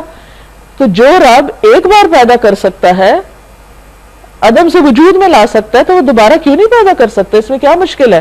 جو واقعہ اس وقت ہم اپنی آنکھوں کے سامنے دیکھ رہے ہیں، کیا وہ دوبارہ ریپیٹ نہیں ہو سکتا؟ لازمی طور پہ ہو سکتا ہے. اس لیے اس میں شک کی ضرورت ہی نہیں. تیرے رب کی قسم، فَوَرَبِّكَ لَنَحْشُرَنَّهُمْ، ہم ضرور ان سب کو اکٹھا کریں گے، ہم دوبارہ اٹھائیں گے، ان کو حشر میں جمع کریں گے، اور ان کے شیاطین کو بھی گھیر لائیں گے جنہوں نے ان کو ورغلایا تھا. پھر جہنم کے گرد لا کر انہیں گھٹنوں کے بل گرا دیں گے، ذلیل و خوار کریں گے، ان کی ساری سرکشی دور ہو جائے گی. پھر ہر گروہ میں سے ہر اس شخص کو چھانٹ لیں گے جو رحمان کے مقابلے میں زیادہ سرکش بنا ہوا تھا، جو سرکشوں کا لیڈر بنا ہوا تھا اس کو ہم پکڑیں گے.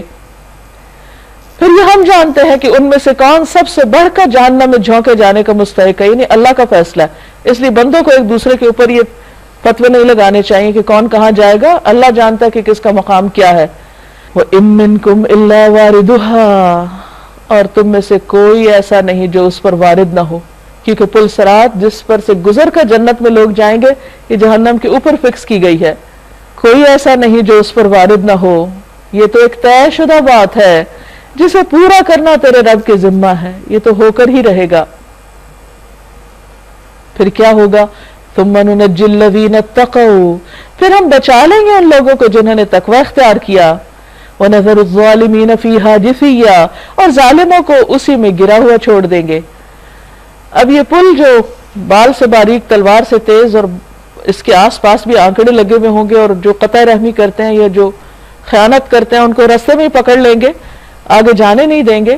لیکن اس کے برعکس جو لوگ اللہ سے ڈرنے والے ہیں ان کے بارے میں آتا ہے کہ کچھ لوگ بجلی کی تیزی سے گزر جائیں گے، کچھ ہوا کی تیزی سے، کچھ لوگ اونٹوں کی دوڑ کے اعتبار سے، کچھ لوگ خود پیدل چلتے ہوئے، کچھ لوگ رینگتے ہوئے. کوئی ایک ایک سواری پہ ایک ایک ہوگا، کوئی 2 ہوں گے، کوئی 10 ہوں گے. جیسے جس کے اعمال ہوں گے اللہ تعالیٰ اس کے مطابق اس کو وہاں سے پار کرائے گا. اور وہ ایک آخری مرحلہ ہوگا انسان کے امتحان کا، آزمائش کا. نبی صلی اللہ علیہ وسلم نے فرمایا قیامت کے دن لوگوں کو پل صراط پر سوار کیا جائے گا، یعنی ہر ایک کو برج کراس کرنا ہوگا. وہ اس کے دونوں کناروں سے اس طرح جہنم میں گریں گے جیسے شمع کے پروانے گرتے ہیں، لیکن اللہ تعالیٰ جسے چاہے گا اپنی رحمت سے نجات دے دے گا. تو وہاں اللہ کی رحمت ہی کام آئے گی جس پر وہ چاہے کرے. کسی نے نبی صلی اللہ علیہ وسلم سے پوچھا تھا کہ آپ اس دن کہاں ہوں گے، ہم آپ کو کہاں ملیں گے، کہاں ڈھونڈیں گے؟ تو آپ نے فرمایا کہ مجھے پل صراط کے پاس دیکھنا، وہاں نہ ملوں تو میزان کے پاس دیکھنا، وہاں نہ ہو تو حوض کوثر پہ دیکھنا. یعنی آپ صلی اللہ علیہ وسلم ان 3 جگہوں پر اپنی امت کے احوال کو دیکھ رہے ہوں گے کہ کوئی ادھر پریشان ہے، کوئی ادھر پیاسا ہے، کوئی ادھر کسی مشکل میں ہے. اس سے اندازہ لگائیے کہ نبی صلی اللہ علیہ وسلم کے دل میں اپنی امت کی کتنی خیر خواہی تھی، کتنی محبت تھی، کیا احساس تھا کہ وہ اس دن، حالانکہ وہ تو اللہ کے چنے ہوئے بندے ہیں، انہیں تو اللہ تعالیٰ سب سے پہلے سب لوگوں کو وہاں کھڑا کرے اور ان کو سب سے پہلے جنت میں پہنچا دے، لیکن وہ پہلے اپنی امت کو دیکھیں گے اور پھر وہاں جائیں گے. تو اس سے نبی صلی اللہ علیہ وسلم کی محبت اور قدردانی ہمارے دل میں اور زیادہ بڑھ جاتی ہے. بہرحال یہ ایک مشکل ترین مقام ہوگا اور ہر ایک کا راستہ وہی ہے. جنت میں جانے کے لیے کوئی ادھر ادھر سے کوئی شارٹ کٹ نہیں، اور وہ ایک سخت گھبراہٹ کا وقت ہوگا، لیکن جس پر اللہ رحمت کرے اس کے لیے وہ آسان ہو جائے گا، اس کے لیے وہ چند لمحوں کی بات ہوگی اور وہ پار ہو جائے گا. وَإِذَا تُتْلَى عَلَيْهِمْ آيَاتُنَا بَيِّنَاتٍ، ان لوگوں کو جب ہماری کھلی کھلی آیات سنائی جاتی ہیں تو انکار کرنے والے ایمان لانے والوں سے کہتے ہیں بتاؤ ہم دونوں گروہوں میں سے کون بہتر حالت میں ہے اور کس کی مجلسیں زیادہ شاندار ہیں. یعنی نبی صلی اللہ علیہ وسلم کے آس پاس تو غریب لوگ بیٹھے ہوئے ہیں اور مکہ کے جو سردار ہیں ان کی مجلسیں بڑی عالی شان ہیں، اور وہ ظاہری نظر آنے والی چیزوں سے کمپیئر کرتے تھے کہ کون اچھا ہے کون بہتر ہے. وہ سمجھتے تھے چونکہ ہماری شان و شوکت زیادہ اس لیے ہم حق پر ہیں. اور نبی صلی اللہ علیہ وسلم کے آس پاس بلال اور خباب اور اس طرح کے مظلوم لوگ ہیں تو ان کی کوئی ویلیو نہیں. حالانکہ یہ صرف ان کا اپنا خیال تھا، اپنی طرف سے یا اپنی نظر سے دیکھ رہے تھے. اللہ تعالیٰ فرماتے ہیں حالانکہ ان سے پہلے ہم کتنی ہی ایسی قوموں کو ہلاک کر چکے ہیں جو ان سے زیادہ سر و سامان رکھتی تھیں اور ظاہری شان و شوکت میں ان سے زیادہ بڑی ہوئی تھیں.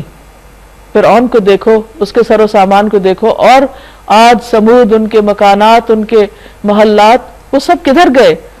ان سے کہو جو شخص گمراہی میں مبتلا ہوتا ہے اسے رحمان ڈھیل دے دیا کرتا ہے. یہاں تک کہ جب ایسے لوگ وہ چیز دیکھ لیتے ہیں جس کا ان سے وعدہ کیا گیا ہے، خواہ وہ عذاب الہی ہو یا قیامت کی گھڑی، تب انہیں معلوم ہو جاتا ہے کہ کس کا حال خراب ہے اور کس کا جتھا کمزور. اس کے برعکس جو لوگ راہ راست اختیار کرتے ہیں اللہ ان کو راست روی میں ترقی عطا فرماتا ہے. والباقیات الصالحات خیر عند ربک ثوابا ثوابا وخیر مردا، اور باقی رہ جانے والی نیکیاں ہی تیرے رب کے نزدیک جزا اور انجام کے اعتبار سے بہتر ہیں. یعنی یہاں دو طرح کے لوگ ہیں، ایک اللہ سے دور جانے والے اور ایک اللہ کی طرف آنے والے. جو آنا چاہتے ہیں اللہ تعالیٰ ان کی ہدایت میں اور اضافہ کرتا ہے اور ان کو ان کاموں اور ان اعمال کی توفیق دیتا ہے جو ہمیشہ کے لیے باقی رہنے والے ہوں اور جن کا انجام بہتر ہو. پھر تو نے دیکھا اس شخص کو جو ہماری آیات کو ماننے سے انکار کرتا ہے، ہمارے احکامات کو نہیں مانتا اور کہتا ہے میں تو مال اور اولاد سے نوازا ہی جاتا رہوں گا. یعنی مجھے کیا ضرورت ہے کہ میں اللہ کی عبادت کروں، میرے پاس پہلے ہی بہت کچھ ہے اور میں یہ سب ختم نہیں ہونے والا، میں ہمیشہ اسی حال میں رہوں گا. کیا اسے غیب کا پتہ چل گیا ہے؟ یعنی اس نے اپنی قسمت اپنے ہاتھ سے خود لکھ رکھی ہے یا اس نے رحمان سے کوئی وعدہ لے رکھا ہے؟ ہرگز نہیں. جو کچھ یہ کہتا ہے اسے ہم لکھ لیں گے اور اس کے لیے سزا میں اور زیادہ اضافہ کریں گے. جس سر و سامان اور لاؤ لشکر کا یہ ذکر کر رہا ہے وہ سب ہمارے پاس رہ جائے گا اور یہ اکیلا ہمارے سامنے حاضر ہوگا. یعنی دنیا کا مال تو دنیا میں ہی رہ جائے گا، قبر میں تو کوئی ساتھ لے کے نہیں جاتا اور حشر میں تو بالکل اکیلے اکیلے خالی ہاتھ ہی سب اٹھیں گے. ان لوگوں نے اللہ کو چھوڑ کر اپنے کچھ خدا بنا رکھے ہیں تاکہ وہ ان کے مددگار ہوں. کوئی مددگار نہ ہوگا، وہ سب ان کی عبادت کا انکار کریں گے اور الٹے ان کے مخالف بن جائیں گے. یعنی انہوں نے دنیا میں ایسے لوگوں کے ساتھ تعلقات قائم کر رکھے ہیں جن کے بارے میں یہ سمجھتے ہیں کہ وہ ان کی عزت کا سبب ہوں گے، لیکن کوئی ان کی عزت کا سبب نہیں ہوگا. وہاں تو عزت والے وہی ہوں گے جن کے اندر تقوی ہوگا. کیا تم دیکھتے نہیں کہ ہم نے ان منکرین حق پر شیاطین چھوڑ رکھے ہیں جو انہیں خوب خوب حق کی مخالفت پر اکسا رہے ہیں. اچھا تو اب ان پر نزول عذاب کے لیے بےتاب نہ ہو. ہم ان کے دن گن رہے ہیں کیونکہ اللہ نے مہلت دی ہوئی ہے لوگوں کو غلط کام کرنے کی. وہ جب دن پورے ہوں گے تو ہی پکڑ ہوگی.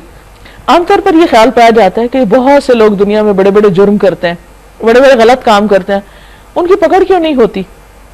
ان کے اوپر کوئی عذاب کیوں نہیں آتا؟ تو اس کی کیا وجہ ہے؟ اس کی وجہ یہ کہ اللہ تعالیٰ نے ہر ایک کو کام کی آزادی دے رکھی ہے. کوئی اچھا کرے یا برا کرے اس کا ایک وقت مقرر ہے اور وہ وقت گزرتا ہے تو پکڑ ہوتی ہے، اور انسان اس مہلت میں بھول جاتا ہے. وہ سمجھتا ہے میں ٹھیک کر رہا ہوں، لیکن جب پکڑ ہوتی ہے تو پھر پلٹنے کا ٹائم نہیں ہوتا.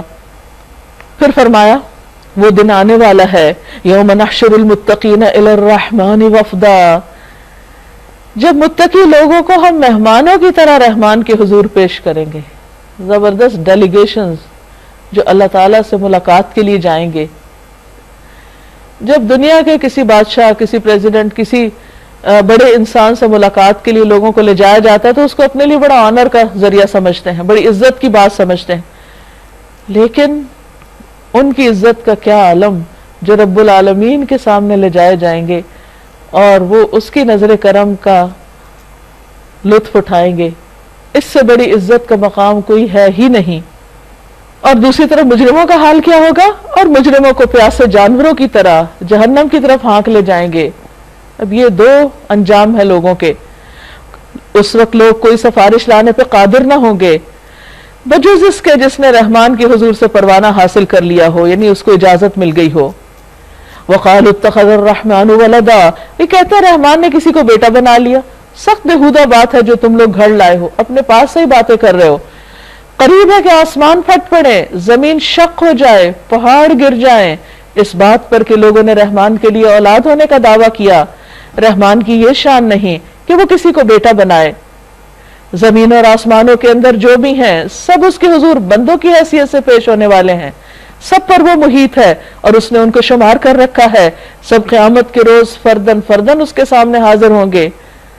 ان الذین آمنوا وعملوا الصالحات سیجعل لهم الرحمن ودا، یقیناً جو لوگ ایمان لے آئے اور نیک کام کر رہے ہیں، ان قریب رحمان ان کے لیے دلوں میں محبت پیدا کر دے گا۔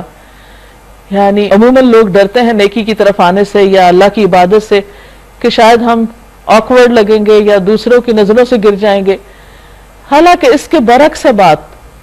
جو لوگ اللہ سے محبت کرتے ہیں، اللہ تعالیٰ ان سے محبت کرتے ہیں، آسمان والوں کے اندر ان کے لیے پکار آتی ہے کہ وہ ان سے محبت کریں، اور پھر وہ محبت زمین پر بھی اتار دی جاتی، اور یہ محبت پائیدار ہوتی ہے جو ان کے مرنے کے بعد بھی ان کے لیے ہوتی۔ آج ہم صحابہ کرام سے کیوں محبت کرتے ہیں؟ آج ہم ان بزرگوں کا حال پڑھتے ہیں تو ہماری آنکھیں تر ہو جاتی ہیں۔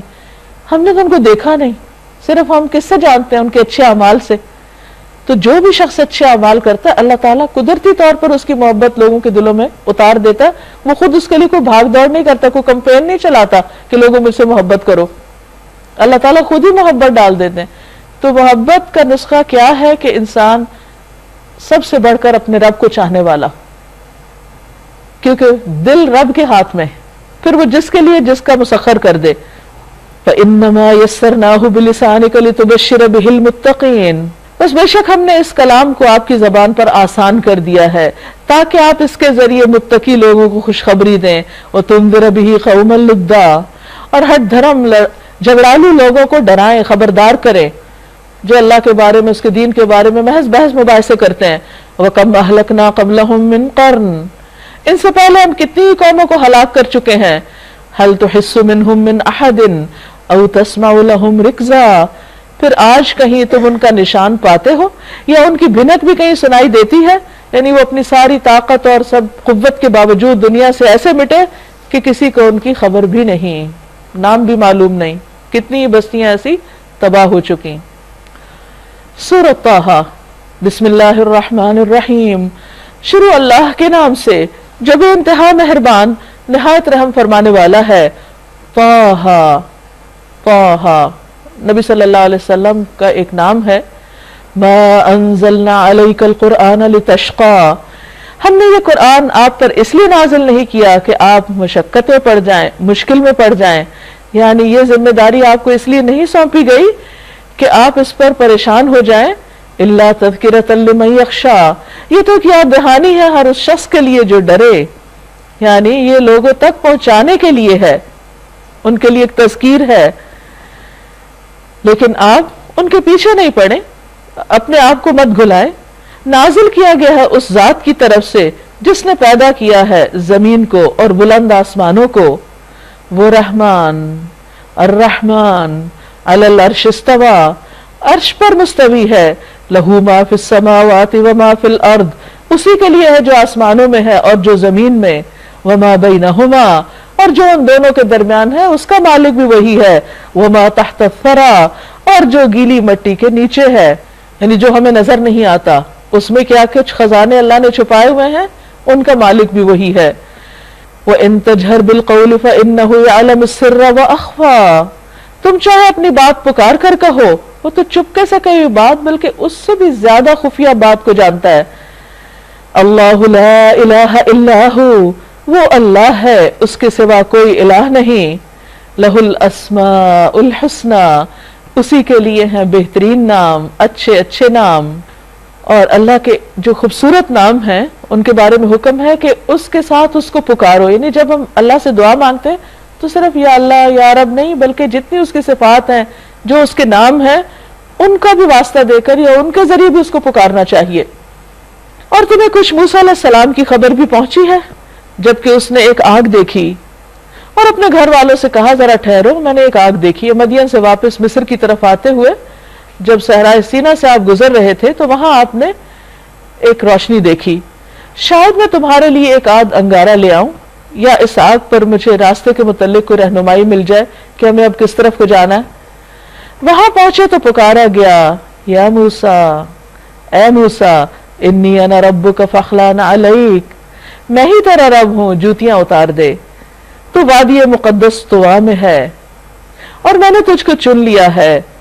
سنو جو کچھ وحی کیا جاتا ہے، یعنی جو آپ کو بتایا جا رہا ہے اس کو غور سے سنیے۔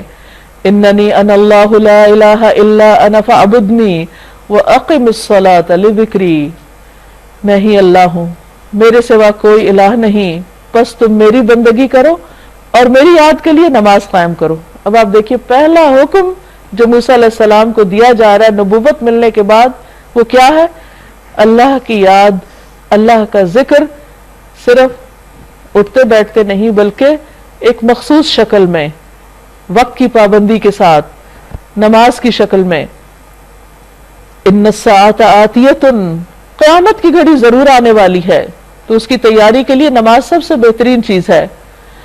میں اس کا وقت مخفی رکھنا چاہتا ہوں، کسی کو نہیں پتا، تاکہ ہر شخص اپنی صحیح کے مطابق بدلہ پائے۔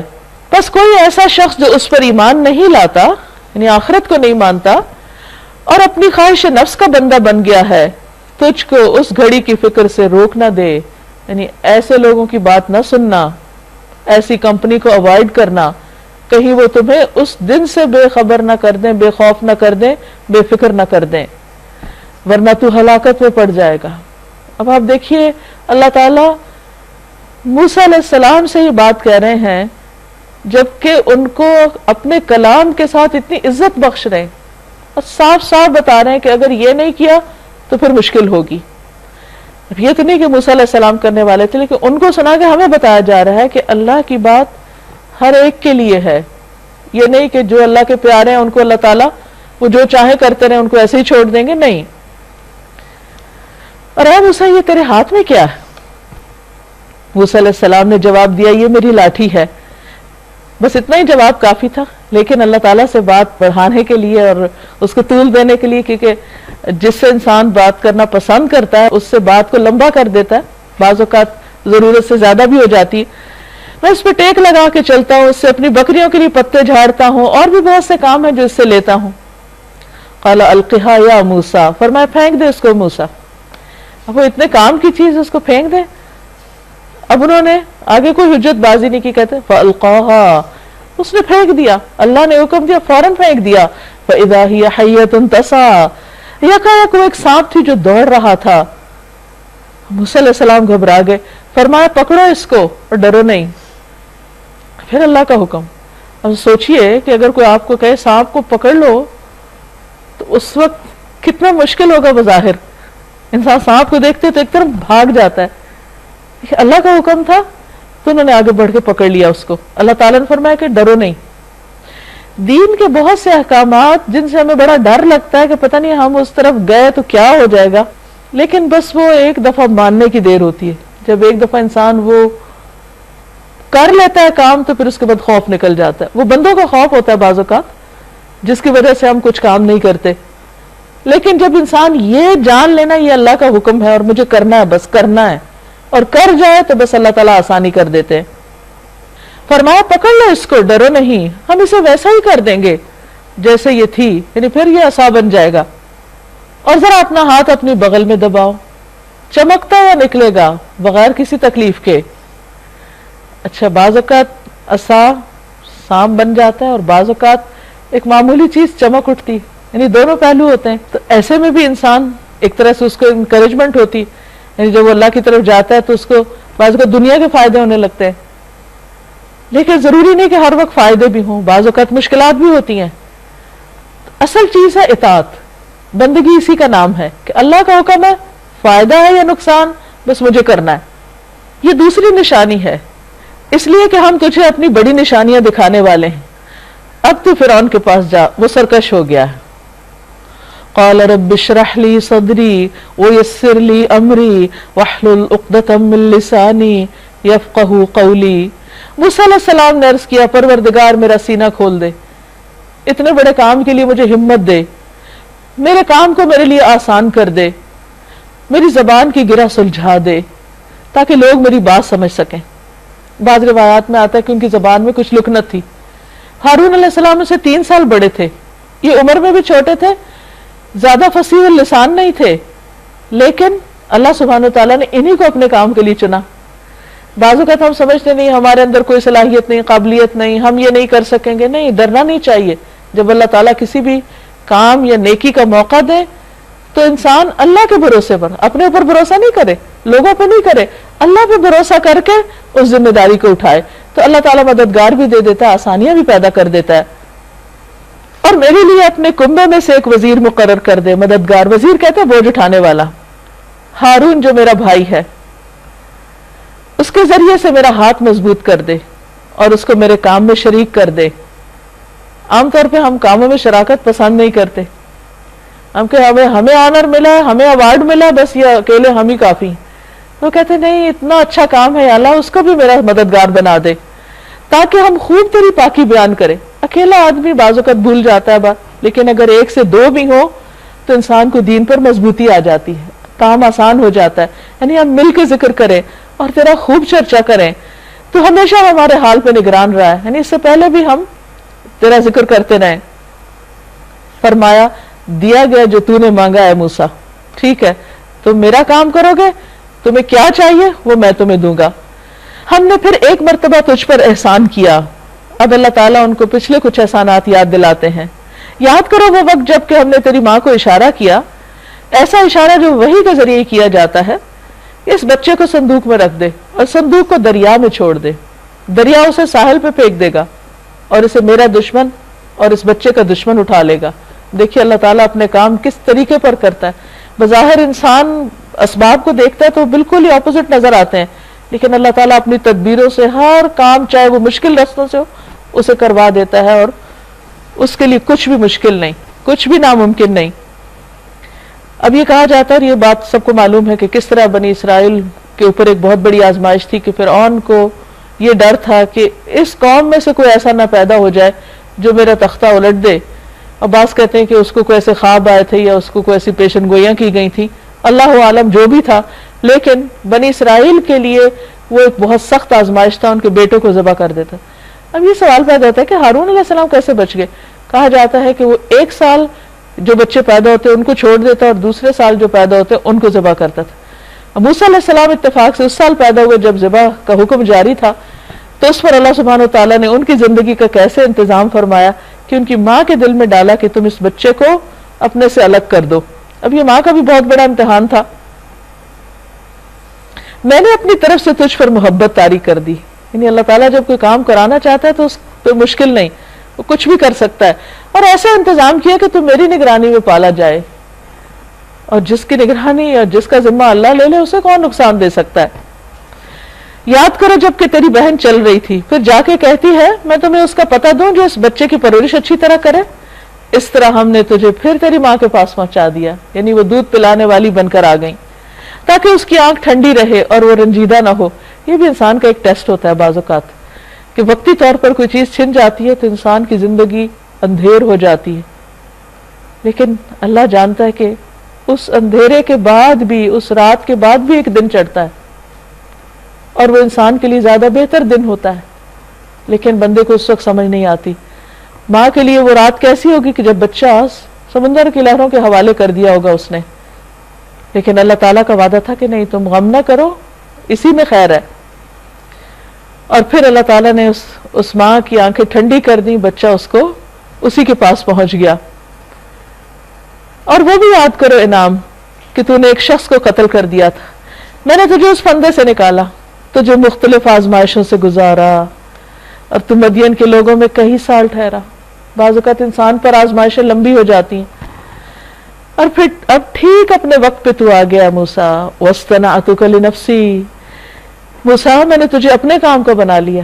اللہ تعالیٰ جب کسی سے اپنا کام لینا چاہتا ہے تو اس پر بعض اوقات امتحان پہ امتحان ڈالتا ہے، مشکلیں ڈالتا ہے اور اس کو پکا کر دیتا ہے، کیونکہ اگر زندگی میں اس کے لیے صرف آسانیاں رہیں، محبتیں رہیں، راحتیں رہیں تو انسان اللہ سے غافل ہو جاتا ہے۔ تو یہ بھی اللہ تعالیٰ کا ایک بڑا انعام ہوتا ہے بندے پر کہ وہ کسی بھی طرح اس کو اپنا بنا لیتا ہے.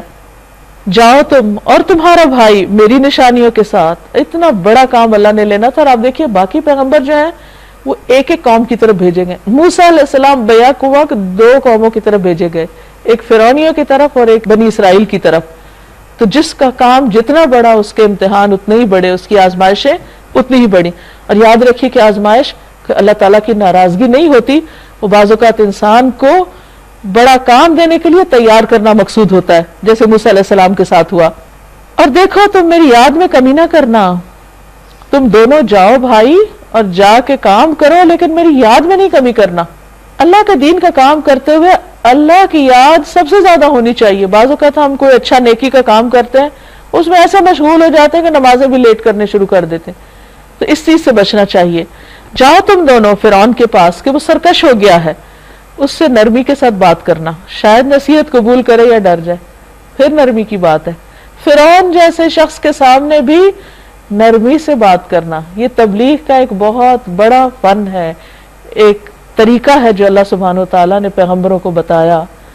اور عام انسانوں میں سے بھی ان لوگوں کے لیے جنت کے بہترین حصے ہیں جس کی ایک حدیث میں وضاحت ہوتی ہے, جو نرم کلام کریں. رسول اللہ صلی اللہ علیہ وسلم نے فرمایا کہ جنت میں ایک منزل ایسی ہے جس کا اندر باہر سے اور باہر اندر سے نظر آتا ہے, جیسے گلاس ہاؤس ہوتے ہیں. ابو موسیٰ اشعری نے پوچھا, اے اللہ کے رسول صلی اللہ علیہ وسلم وہ کس کو ملے گی, یعنی ایسا گھر کس کا ہوگا؟ فرمایا جو گفتگو میں نرمی کرے, کھانا کھلائے, اور رات کو جب لوگ سو رہے ہوں تو اللہ کے لیے قیام کرے. فرمایا کہ ہوپ فلی, لعلہ کا مطلب ہوتا ہے پرہیپس, سو دیٹ یتذکروا, اس کو بھی بات سمجھ آ جائے یا اس کے دل میں بھی ڈر آ جائے. اور ایک اور حدیث میں آتا ہے اللہ تعالیٰ نرمی پر وہ کچھ دیتا ہے جو سختی پہ نہیں دیتا.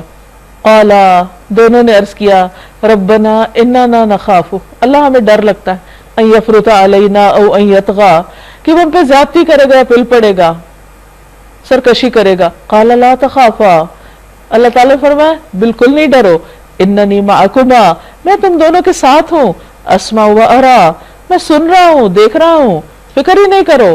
فاتیا, اس کے پاس دونوں چلو, فقولا, دونوں کہو, انا رسولا ربک, ہم دونوں رسول ہیں تیرے رب کی طرف سے, فارسل معنا بنی اسرائیل, اور جا کے اپنا مطالبہ واضح طور پہ رکھو کہ ہم بنی اسرائیل کو آزاد کرانا چاہتے ہیں, کیونکہ بنی اسرائیل ان کے لیے مزدوریاں کرتی تھی, غلام تھی, ان کی کوئی حیثیت نہیں تھی.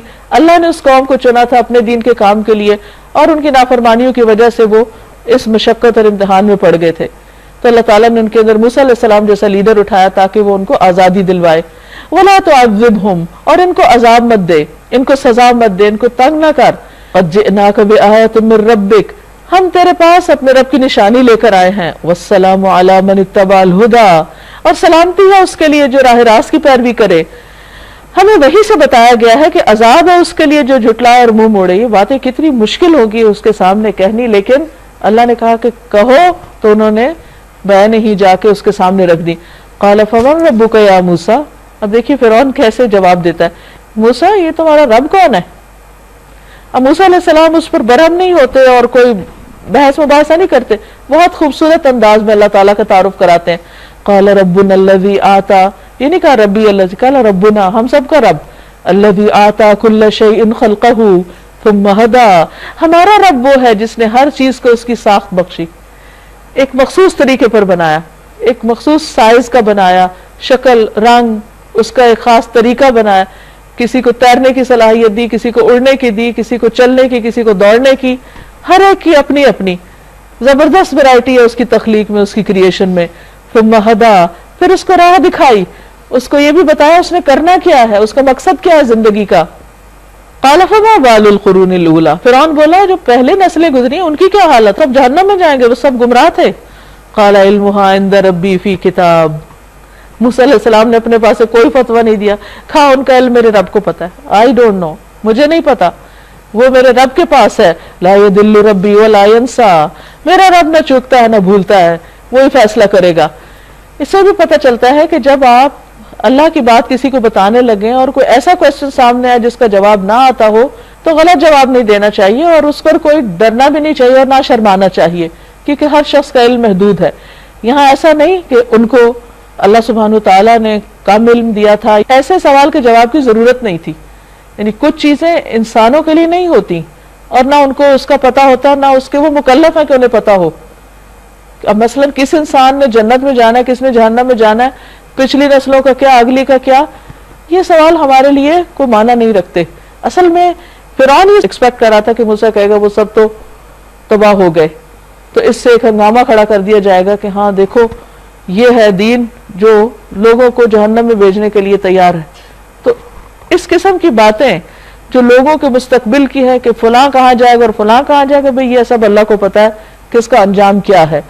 الذی جعل لکم الارض مہدا وسلک لکم فیہا سبلا وانزل من السماء ماء فاخرجنا به ازواجا من نبات شتى، وہی جس نے تمہارے لیے زمین کا فرش بچھایا اور اس میں تمہارے چلنے کو راستے بنائے اور اوپر سے پانی برسایا، پھر اس کے ذریعے مختلف قسم کی پیداوار نکالی، کھاؤ اور اپنے جانوروں کو بھی چراؤ، یقیناً اس میں بہت سی نشانیاں ہیں عقل رکھنے والوں کے لیے. اسی زمین سے ہم نے تم کو پیدا کیا، اسی میں ہم تمہیں واپس لے جائیں گے اور اسی سے تم کو دوبارہ نکالیں گے. ہم نے فرعون کو اپنی سبھی نشانیاں دکھائیں مگر وہ جھٹلاتا چلا گیا اور نہ مانا. کہنے لگا اے موسیٰ کیا تو ہمارے پاس اس لیے آیا کہ اپنے جادو کے زور سے ہم کو ہمارے ملک سے نکال باہر کرے؟ الٹا الزام لگا دیا. اچھا ہم بھی تیرے مقابلے میں ویسے ہی جادو لاتے ہیں، طے کر لے کب اور کہاں مقابلہ کرنا ہے. یعنی بجائے اس کے کہ مان جاتا، دلیل سے دھمکی پہ اتر آیا. نہ ہم اس قرارداد سے پھریں گے نہ تم پھرنا، کھلے میدان میں سامنے آ جاؤ اور مقابلہ کر کے دیکھتے ہیں. موسیٰ علیہ السلام نے کہا جشن کا دن طے ہوا، یوم الزینہ، اور دن چڑھے لوگ جمع ہوں. فرعون نے پلٹ کر اپنے سارے ہتھ کنڈے جمع کیے اور مقابلے میں آ گیا. موسیٰ علیہ السلام نے اس وقت کہا شامت کے مارو جھوٹی تہمتیں نہ باندھو اللہ پر، یعنی اللہ کی بات کو اور اللہ کے بھیجے ہوئے دیے ہوئے معجزات کو تم جادو کہہ رہے ہو، یہ مت کہو ورنہ وہ ایک سخت عذاب سے تمہارا ستیہ ناش کر دے گا. جھوٹ جس نے بھی گھڑا وہ نامراد ہوا. یہ سن کر ان کے درمیان اختلاف رائے ہو گیا اور چپ کے باہم مشورے کرنے لگے. آخر کار کچھ لوگوں نے کہا یہ دونوں تمہارے جادوگر ہیں، ان کا مقصد یہ کہ اپنے جادو کے زور سے تم کو تمہاری زمین سے بے دخل کر دیں اور تمہارے مثالی طریقہ زندگی کا خاتمہ کر دیں. یہ تمہارے کلچر کے دشمن ہیں اور تمہاری روایتوں کے، اور یہ چاہتے ہیں کہ بس یہ اپنے ہی طریقے تم پر نافذ کر دیں. اپنی ساری تدبیریں آج اکٹھی کر لو اور ایکا کر کے میدان میں آ جاؤ. بس یہ سمجھ لو کہ آج جو غالب رہا وہی جیت گیا، یعنی بس ہر قیمت پہ موسیٰ کو ہرا کے چھوڑنا ہے. جادوگر بولے موسیٰ تم پھینکتے ہو یا پہلے ہم پھینکیں؟ موسیٰ علیہ السلام نے کہا نہیں تم ہی پھینکو. یکایک ان کی رسیاں اور ان کی لاٹھیاں ان کے جادو کے زور سے موسیٰ علیہ السلام کو دوڑتی ہی محسوس ہونے لگی اور موسیٰ اپنے دل میں ڈر گئے علیہ السلام. ہم نے کہا مت ڈرو، تم ہی غالب رہو گے، پھینکو جو تمہارے ہاتھ میں ہے. ابھی ان کی ساری بناوٹی چیزوں کو نگلے جاتا ہے. جو کچھ بنا کے لائے یہ جادوگر کا فریب ہے اور جادوگر کبھی کامیاب نہیں ہو سکتا، ہاں کسی شان سے وہ آئے. اگر جادو میں کامیابی ہوتی تو دنیا کے بہت سے لوگ جادو کے بل پہ اپنے سارے کام کروا لیتے. آخر کار کو ہوا یہی کہ سارے جادوگر سجدے میں گرا دیے گئے، کیونکہ انہیں تو سمجھ تھی کہ یہ کس قسم کا علم ہے اور یہ موسیٰ علیہ السلام کے پاس جو کچھ ہے وہ سب کچھ ہمارا ختم کر کے اس نے رکھ دیا، یہ جادو نہیں یہ کچھ اور ہے. اس لیے وہ جھک گئے اور پکار اٹھے آمنا برب ہارون و موسیٰ، ہم ہارون اور موسیٰ کے رب پر ایمان لے آئے علیہ السلام. ان کو نشانی نظر آ گئی، فرعون کو اب بھی نہیں نظر آئی. فرعون نے کہا تم ایمان لے آئے اس سے پہلے کہ میں تمہیں اس کی اجازت دیتا، یعنی اس کی اجازت کے بغیر کوئی ایمان بھی نہیں لا سکتا تھا. معلوم ہو یہ تمہارا گرو ہے جس نے تمہیں جادوگری سکھائی تھی. ان پہ بھی الزام لگا دیا. اچھا اب میں تمہارے ہاتھ پاؤں مخالف سمتوں سے کٹواتا ہوں، کھجور کے تنوں پہ تم کو سولی دیتا ہوں. کہتے پہلی دفعہ دنیا میں اس وقت یعنی کہ یہ سزا جاری ہوئی، پھر تمہیں پتہ چل جائے گا کہ ہم دونوں میں سے کس کا عذاب زیادہ سخت اور دیر پا ہے. یعنی میں تمہیں زیادہ سخت سزا دے سکتا ہوں یا موسیٰ علیہ السلام. جادوگروں نے جواب دیا قسم اس ذات کی جس نے ہمیں پیدا کیا، یہ ہرگز نہیں ہو سکتا کہ ہم روشن نشانیاں آنے کے بعد، ساری سچائی واضح ہونے کے بعد پھر تجھے ترجیح دیں. اب یہ ہوتا ہے ایمان کہ اس وقت اتنی ڈیلیگیٹ سچویشن تھی لیکن وہ ایمان پر جمے رہے اور فرعون کی دھمکیوں سے اور باتوں سے بالکل خائف نہیں ہوئے. اور یہ حقیقت ہے کہ جب سچا ایمان دل میں آتا ہے نا تو پھر انسانوں کا ڈر نکل جاتا ہے. لوگوں سے ڈرنا ایمان کی کمزوری کی علامت ہوتی ہے، اور لوگوں کے ڈر سے اللہ کی بات نہ ماننا حالانکہ اللہ زیادہ بڑا ہے، یہ بھی ایمان کی کمزوری کی علامت ہوتی. تو یہ انسان کے لیے انڈیکیشنز ہوتی ہیں کہ کہاں کس موقع پر اس کا عمل کیا ہوتا ہے. عمل انسان کو بتاتا ہے کہ وہ ایمان کے کس درجے پر کھڑا ہے. بہرحال تو جو کچھ کرنا چاہے کر لے، تو زیادہ سے زیادہ بس اسی دنیا کی زندگی کا فیصلہ کر سکتے ہیں، تو ہمیں مار ڈالے گا تو مار دے. ہم تو اپنے رب پر ایمان لے آئے تاکہ وہ ہماری خطائیں معاف کر دے، اور اس جادوگری سے جس پر تو نے ہمیں مجبور کیا درگزر فرمائے. اللہ ہی اچھا ہے اور وہی باقی رہنے والا ہے.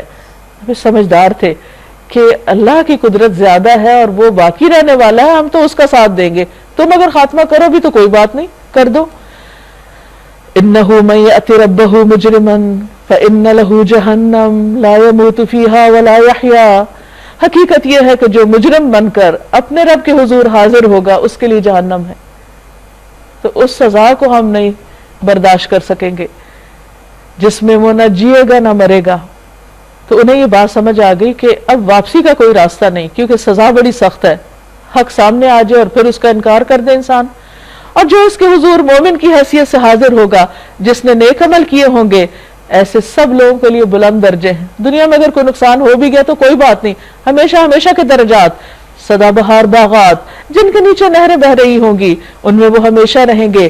یہ جزا ہے اس کی جو پاکیزگی اختیار کرے اپنی سوچ میں، اپنی گفتگو میں، اپنے رویے میں، معاملے میں، اپنے ہر طرح کی زندگی میں، اپنی ذاتی زندگی میں، اخلاقی زندگی میں، ہر جگہ پاکیزگی کے رویے پر چلے. ہم نے موسیٰ علیہ السلام پر وحی کی کہ اب راتوں رات میرے بندوں کو لے کر چل پڑو اور ان کے لیے سمندر میں سے سوکھی سڑک بنا لو، تو جو کسی کے تعاقب کا ذرا خوف نہ ہو، کیونکہ معلوم تھا کہ فرعون پیچھے آ گیا، تو کہا اس سے مت ڈرنا، اور نہ سمندر کے بیچ سے گزرتے ہوئے تمہیں ڈر لگے. سمندر کے اندر جانا جبکہ دونوں طرف پانی نظر آ رہا ہو، یہ بذات خود ایک بڑا ہی مشکل مرحلہ تھا، لیکن اللہ تعالیٰ نے تسلی دی. پیچھے سے فرعون اپنے لشکر کے ساتھ پہنچا، پھر سمندر ان پہ چھا گیا جیسا کہ چھا جانے کا حق تھا. فرعون نے اپنی قوم کو گمراہ کیا تھا، کوئی صحیح رہنمائی نہیں کی تھی. یعنی اتنی دنیا بنانے کے باوجود وہ کہاں لے آیا؟ آج بھی آپ دیکھیں احرام مصر، اس کی تعمیر، اس کے اندر جو کچھ وہاں سے نکلا اور جو آج بھی میوزیمز میں وہ سب گواہی کے طور پر موجود ہے، اور جو ان کی حشمت اور شان و شوکت اور دنیا کے سامان سارے کے سارے پڑے کے پڑے رہ گئے. جس کلچر کے ختم ہونے کا انہیں ڈر تھا وہ وہیں رہ گیا اور وہ خود دنیا سے رخصت ہو گئے. سب کے سب کو لے کے نکل آیا. کہا کہ کس قسم کا لیڈر تھا جس نے اپنی قوم کو اس ہلاکت سے دوچار کیا، اس نے ان کا کچھ بھی فائدہ نہ کیا. اس لیے انسان کو کسی کے پیچھے چلنے سے پہلے ضرور دیکھنا چاہیے کہ وہ کدھر لے جا رہا ہے. یا بنی اسرائیل، اے بنی اسرائیل، قد انجیناکم من عدوکم، ہم نے تم کو تمہارے دشمن سے نجات دی اور طور کی دائیں جانب تمہاری حاضری کے لیے وقت مقرر کیا اور تم پر من و سلوہ اتارا. کھاؤ ہمارا دیا ہوا پاک رزق اور اسے کھا کر سرکشی نہ کرو ورنہ تم پر میرا غضب ٹوٹ پڑے گا. یعنی اب یہ وہ قوم ہے جو اللہ کو مانتی ہے اور پیغمبر ان کی طرف بھیجے گئے ہیں. بنی اسرائیل جب یہ سمندر سے پار نکل آئے تو ان کو اب نصیحت دی جا رہی، اور جن پر میرا غضب ٹوٹا پھر وہ گر کر ہی رہا. وَإِنِّي لَغَفَّارٌ لِّمَن تَابَ وَآمَنَ وَعَمِلَ صَالِحًا ثُمَّ اهْتَدَىٰ. البتہ جو توبہ کر لے اور ایمان لے آئے اور نیک عمل کرے پھر سیدھا چلتا رہے، اس کے لیے میں بہت درگزر کرنے والا ہوں، یعنی اس کو معاف کر دوں گا. اور کیا چیز تمہیں اپنی قوم سے پہلے لے آئی ہے موسیٰ؟ اس نے عرض کیا وہ بس میرے پیچھے آ ہی رہے ہیں، میں جلدی کر کے تیرے حضور آ گیا ہوں تاکہ میرے رب تو مجھ سے خوش ہو جائے. فرمایا اچھا تو سنو، ہم نے تمہارے پیچھے تمہاری قوم کو آزمائش میں ڈال دیا اور سامری نے انہیں گمراہ کر ڈالا. موسیٰ سخت غصے اور رنج کی حالت میں اپنی قوم کی طرف پلٹے. جا کر اس نے کہا اے میری قوم کے لوگو، تمہارے رب نے تم سے اچھے وعدے نہیں کیے تھے؟ کیا تمہیں دل لگ گئے یا تم اپنے رب کا غضب ہی اپنے اوپر لانا چاہتے تھے کہ تم نے مجھ سے وعدہ خلافی کی؟ انہوں نے جواب دیا ہم نے آپ سے وعدہ خلافی کچھ اپنے اختیار سے نہیں کی، معاملہ یہ ہوا کہ لوگوں کے زیورات کے بوجھ سے ہم لد گئے تھے اور ہم نے بس ان کو پھینک دیا تھا. پھر اس طرح سامری نے بھی کچھ کر ڈالا اور ان کے لیے بچھڑے کی مورت بنا کر لایا جس میں سے بیل کی سی آواز نکلتی تھی. لوگ پکار اٹھے یہی ہے تمہارا خدا اور موسیٰ کا خدا. موسیٰ اسے بھول گیا. کیا وہ دیکھتے نہ تھے کہ وہ ان کی بات کا جواب نہیں دیتا اور نہ ان کے نفع و نقصان کا کچھ اختیار رکھتا ہے؟ ہارون علیہ السلام موسیٰ علیہ السلام کے پہلے ہی ان سے کہہ چکے تھے، یعنی واپس آنے سے پہلے کوہ طور سے، لوگوں تم اس کی وجہ سے فتنے میں پڑ گئے ہو، تمہارا رب تو رحمان ہے، بس تم میری پیروی کرو اور میری بات مانو۔ مگر انہوں نے اس سے کہہ دیا کہ ہم تو اسی کی پرستش کرتے رہیں گے جب تک کہ موسیٰ واپس نہ آ جائے۔ اب آپ دیکھیے کہ بنی اسرائیل قوم فرعون کے ساتھ رہ کر انہی کے عادات طور طریقے سیکھ گئی اور اپنا کلچر اور اپنا دین اور اپنے آباء و اجداد کا طریقہ بھول چکی تھی۔ اس لیے جب اللہ تعالیٰ نے ان کو نجات بھی دے دی تو آزادی کے بعد بھی ان کو ذہنی آزادی نہیں ملی، ذہن ان کے غلام ہی تھے، اور یہاں آ کر بھی انہوں نے وہی کیا جو مصر میں فرعونی کر رہے تھے، یعنی بچڑے کو معبود بنا لیا۔ موسیٰ علیہ السلام قوم کو ڈانٹنے کے بعد ہارون علیہ السلام کی طرف پلٹے اور بولے، ہارون تم نے جب دیکھا تھا کہ یہ گمراہ ہو رہے ہیں تو کس چیز نے تمہارا ہاتھ پکڑا تھا کہ میرے طریقے پر عمل نہ کرو؟ کیا تم نے میرے حکم کی خلاف ورزی کی؟ یعنی تم تو میرے مددگار تھے، میں تمہیں اپوائنٹ کر کے گیا تھا اپنے پیچھے کہ قوم کا خیال کرنا، تو تم نے ذمہ داری کیوں نہیں نبھائی؟ ہارون علیہ السلام نے جواب دیا، اے میری ماں کے بیٹے، میری داڑھی نہ پکڑ، نہ میرے سر کے بال کھینچ، کیونکہ وہ بہت غصے میں تھے اس وقت کہ یہ شرک کیوں کیا قوم نے۔ مجھے اس بات کا ڈر تھا کہ تو آ کر کہے گا تم نے بنی اسرائیل میں پھوٹ ڈال دی اور میری بات کا پاس نہ کیا، یعنی میں نے اس لیے ان کو بہت زیادہ نہیں کہا کہ ایسا نہ ہو کہ تمہارے آنے تک یہاں کوئی اور فتنہ فساد پیدا ہو چکا ہو، تو اس لیے خاموشی اختیار کی، یعنی سمجھایا لیکن نہیں سمجھے تو پھر چھوڑ دیا۔ موسیٰ علیہ السلام نے کہا، سامری تیرا کیا معاملہ ہے؟ اس نے جواب دیا، میں نے وہ چیز دیکھی جو ان لوگوں کو نظر نہ آئی، بس میں نے رسول کے نقش قدم سے ایک مٹھی اٹھا لی اور اس کو ڈال دیا، میرے نفس نے مجھے کچھ ایسا ہی سجھایا۔ اب یہ کیا مٹھی تھی، کس چیز کی مٹی تھی یا کچھ اور چیز تھی، بہرحال یہ اس کی من گھڑت بات بھی ہو سکتی ہے، ایک بہانہ بھی ہو سکتا ہے، لیکن اس نے جو سکل سیکھی ہوئی تھی بت گھڑنے کی پیچھے مصر میں، اسی سے کام لیتے ہوئے بچڑا بنایا تھا، اور اس کو اس طریقے پر بنایا کہ اس کے منہ سے جب وہ ہوا گزرتی تو اس میں سے آوازیں نکلتی جیسے بچڑوں کی آواز ہوتی ہے۔ تو انسانوں کی عادت ہوتی ہے کہ جو بھی کوئی غیر معمولی چیزیں ہوتی ہیں ان کو دیکھ کے بڑے متاثر ہو جاتے ہیں اور ان یوزول قسم کی چیزیں لوگوں کو اپنی طرف کھینچ لیتی ہیں۔ تو اس پر سامری نے ساری قوم کو اپنے پیچھے لگا لیا۔ موسیٰ علیہ السلام نے کہا، اچھا تو جا، اب زندگی بھر تجھے یہی پکارتے رہنا کہ مجھے نہ چھونا، مجھے نہ چھونا، لا مساس لا مساس، اب جب تک تم زندہ رہو گے تمہیں یہ بیماری رہے گی کہ تم کسی کو اپنے پاس نہیں آنے دو گے۔ یہ ایک طرح سے سامری کی سزا تھی۔ تیرے لیے باس پرس کا ایک وقت مقرر ہے، یعنی قیامت کا دن، جو تجھ سے ہرگز نہ ٹلے گا، اور دیکھ اپنے اس خدا کو جس پر تو ریجھا ہوا تھا، یعنی یہ بچڑا جو سونے کا تھا، اب ہم اسے جلا ڈالیں گے، ریزہ ریزہ کر کے دریا میں بہا دیں گے۔ وہ کیوں؟ تاکہ اس کے کوئی آثار بھی باقی نہ رہیں کہ لوگ پھر نہ اس کے پیچھے چل پڑے۔ لوگو، تمہارا خدا تو بس ایک ہی اللہ ہے، جس کے سوا کوئی اور الہ نہیں، ہر چیز پر اس کا علم حاوی ہے۔ اے محمد صلی اللہ علیہ وسلم، اس طرح ہم پچھلے گزرے ہوئے حالات کی خبریں آپ کو سناتے ہیں، اور ہم نے خاص اپنے ہاتھ سے آپ کو ایک ذکر عطا کیا ہے، یہ درس نصیحت عطا کیا ہے، یعنی قرآن۔ جو کوئی اس سے منہ موڑے گا وہ قیامت کے روز سخت بار گناہ اٹھائے گا، اور ایسے سب لوگ ہمیشہ اس کے وبال میں گرفتار رہیں گے، اور قیامت کے دن ان کے لیے اس جرم کی ذمہ داری کا بوجھ بڑا تکلیف دہ بوجھ ہوگا۔ تو یہاں اب خطاب نبی صلی اللہ علیہ وسلم سے ہے، اور صاف الفاظ میں بتایا جا رہا ہے کہ جس نے اس کتاب سے منہ موڑا اس کا انجام اچھا نہ ہوگا اس دن جب کہ سور پھونکا جائے گا، اور ہم مجرموں کو اس حال میں گھیر لائیں گے کہ ان کی آنکھیں دہشت کے مارے پتھرائی ہوئی ہوں گی، خوف کے مارے آپس میں چپ کے کہیں گے کہ دنیا میں مشکل ہی سے تم نے کوئی 10 دن گزارے ہوں گے۔ یہ 100 سال کی زندگی وہاں 10 دن جیسی لگے گی، اور بعض روایات میں تو صبح یا شام کا ایک پہر۔ ہمیں خوب معلوم ہے وہ کیا باتیں کر رہے ہوں گے۔ ہم یہ بھی جانتے ہیں اس وقت ان میں سے جو زیادہ سے زیادہ محتاط اندازہ لگانے والا ہوگا وہ کہے گا، نہیں، تمہاری دنیا کی زندگی بس ایک دن کی زندگی تھی، یعنی 10 دن نہیں، ایک دن رہے ہو۔ وَيَسْأَلُونَكَ عَنِ الْجِبَالِ، یہ لوگ تم سے پوچھتے ہیں کہ آخر اس دن یہ پہاڑ کہاں چلے جائیں گے، کیونکہ بتایا گا نا کہ زمین بالکل سپاٹ سیدھی ہو جائے گی۔ کہو میرا رب ان کو دھول بنا کے اڑا دے گا، اور زمین کو ایسا ہموار چٹیل میدان بنا دے گا کہ اس میں تم کوئی بل اور سلوٹ نہ دیکھو گے۔ اس روز سب لوگ منادی کی پکار پر سیدھے چلے آئیں گے، کوئی ذرا اکڑ نہ دکھا سکے گا، اور آوازیں رحمان کے آگے دب جائیں گی۔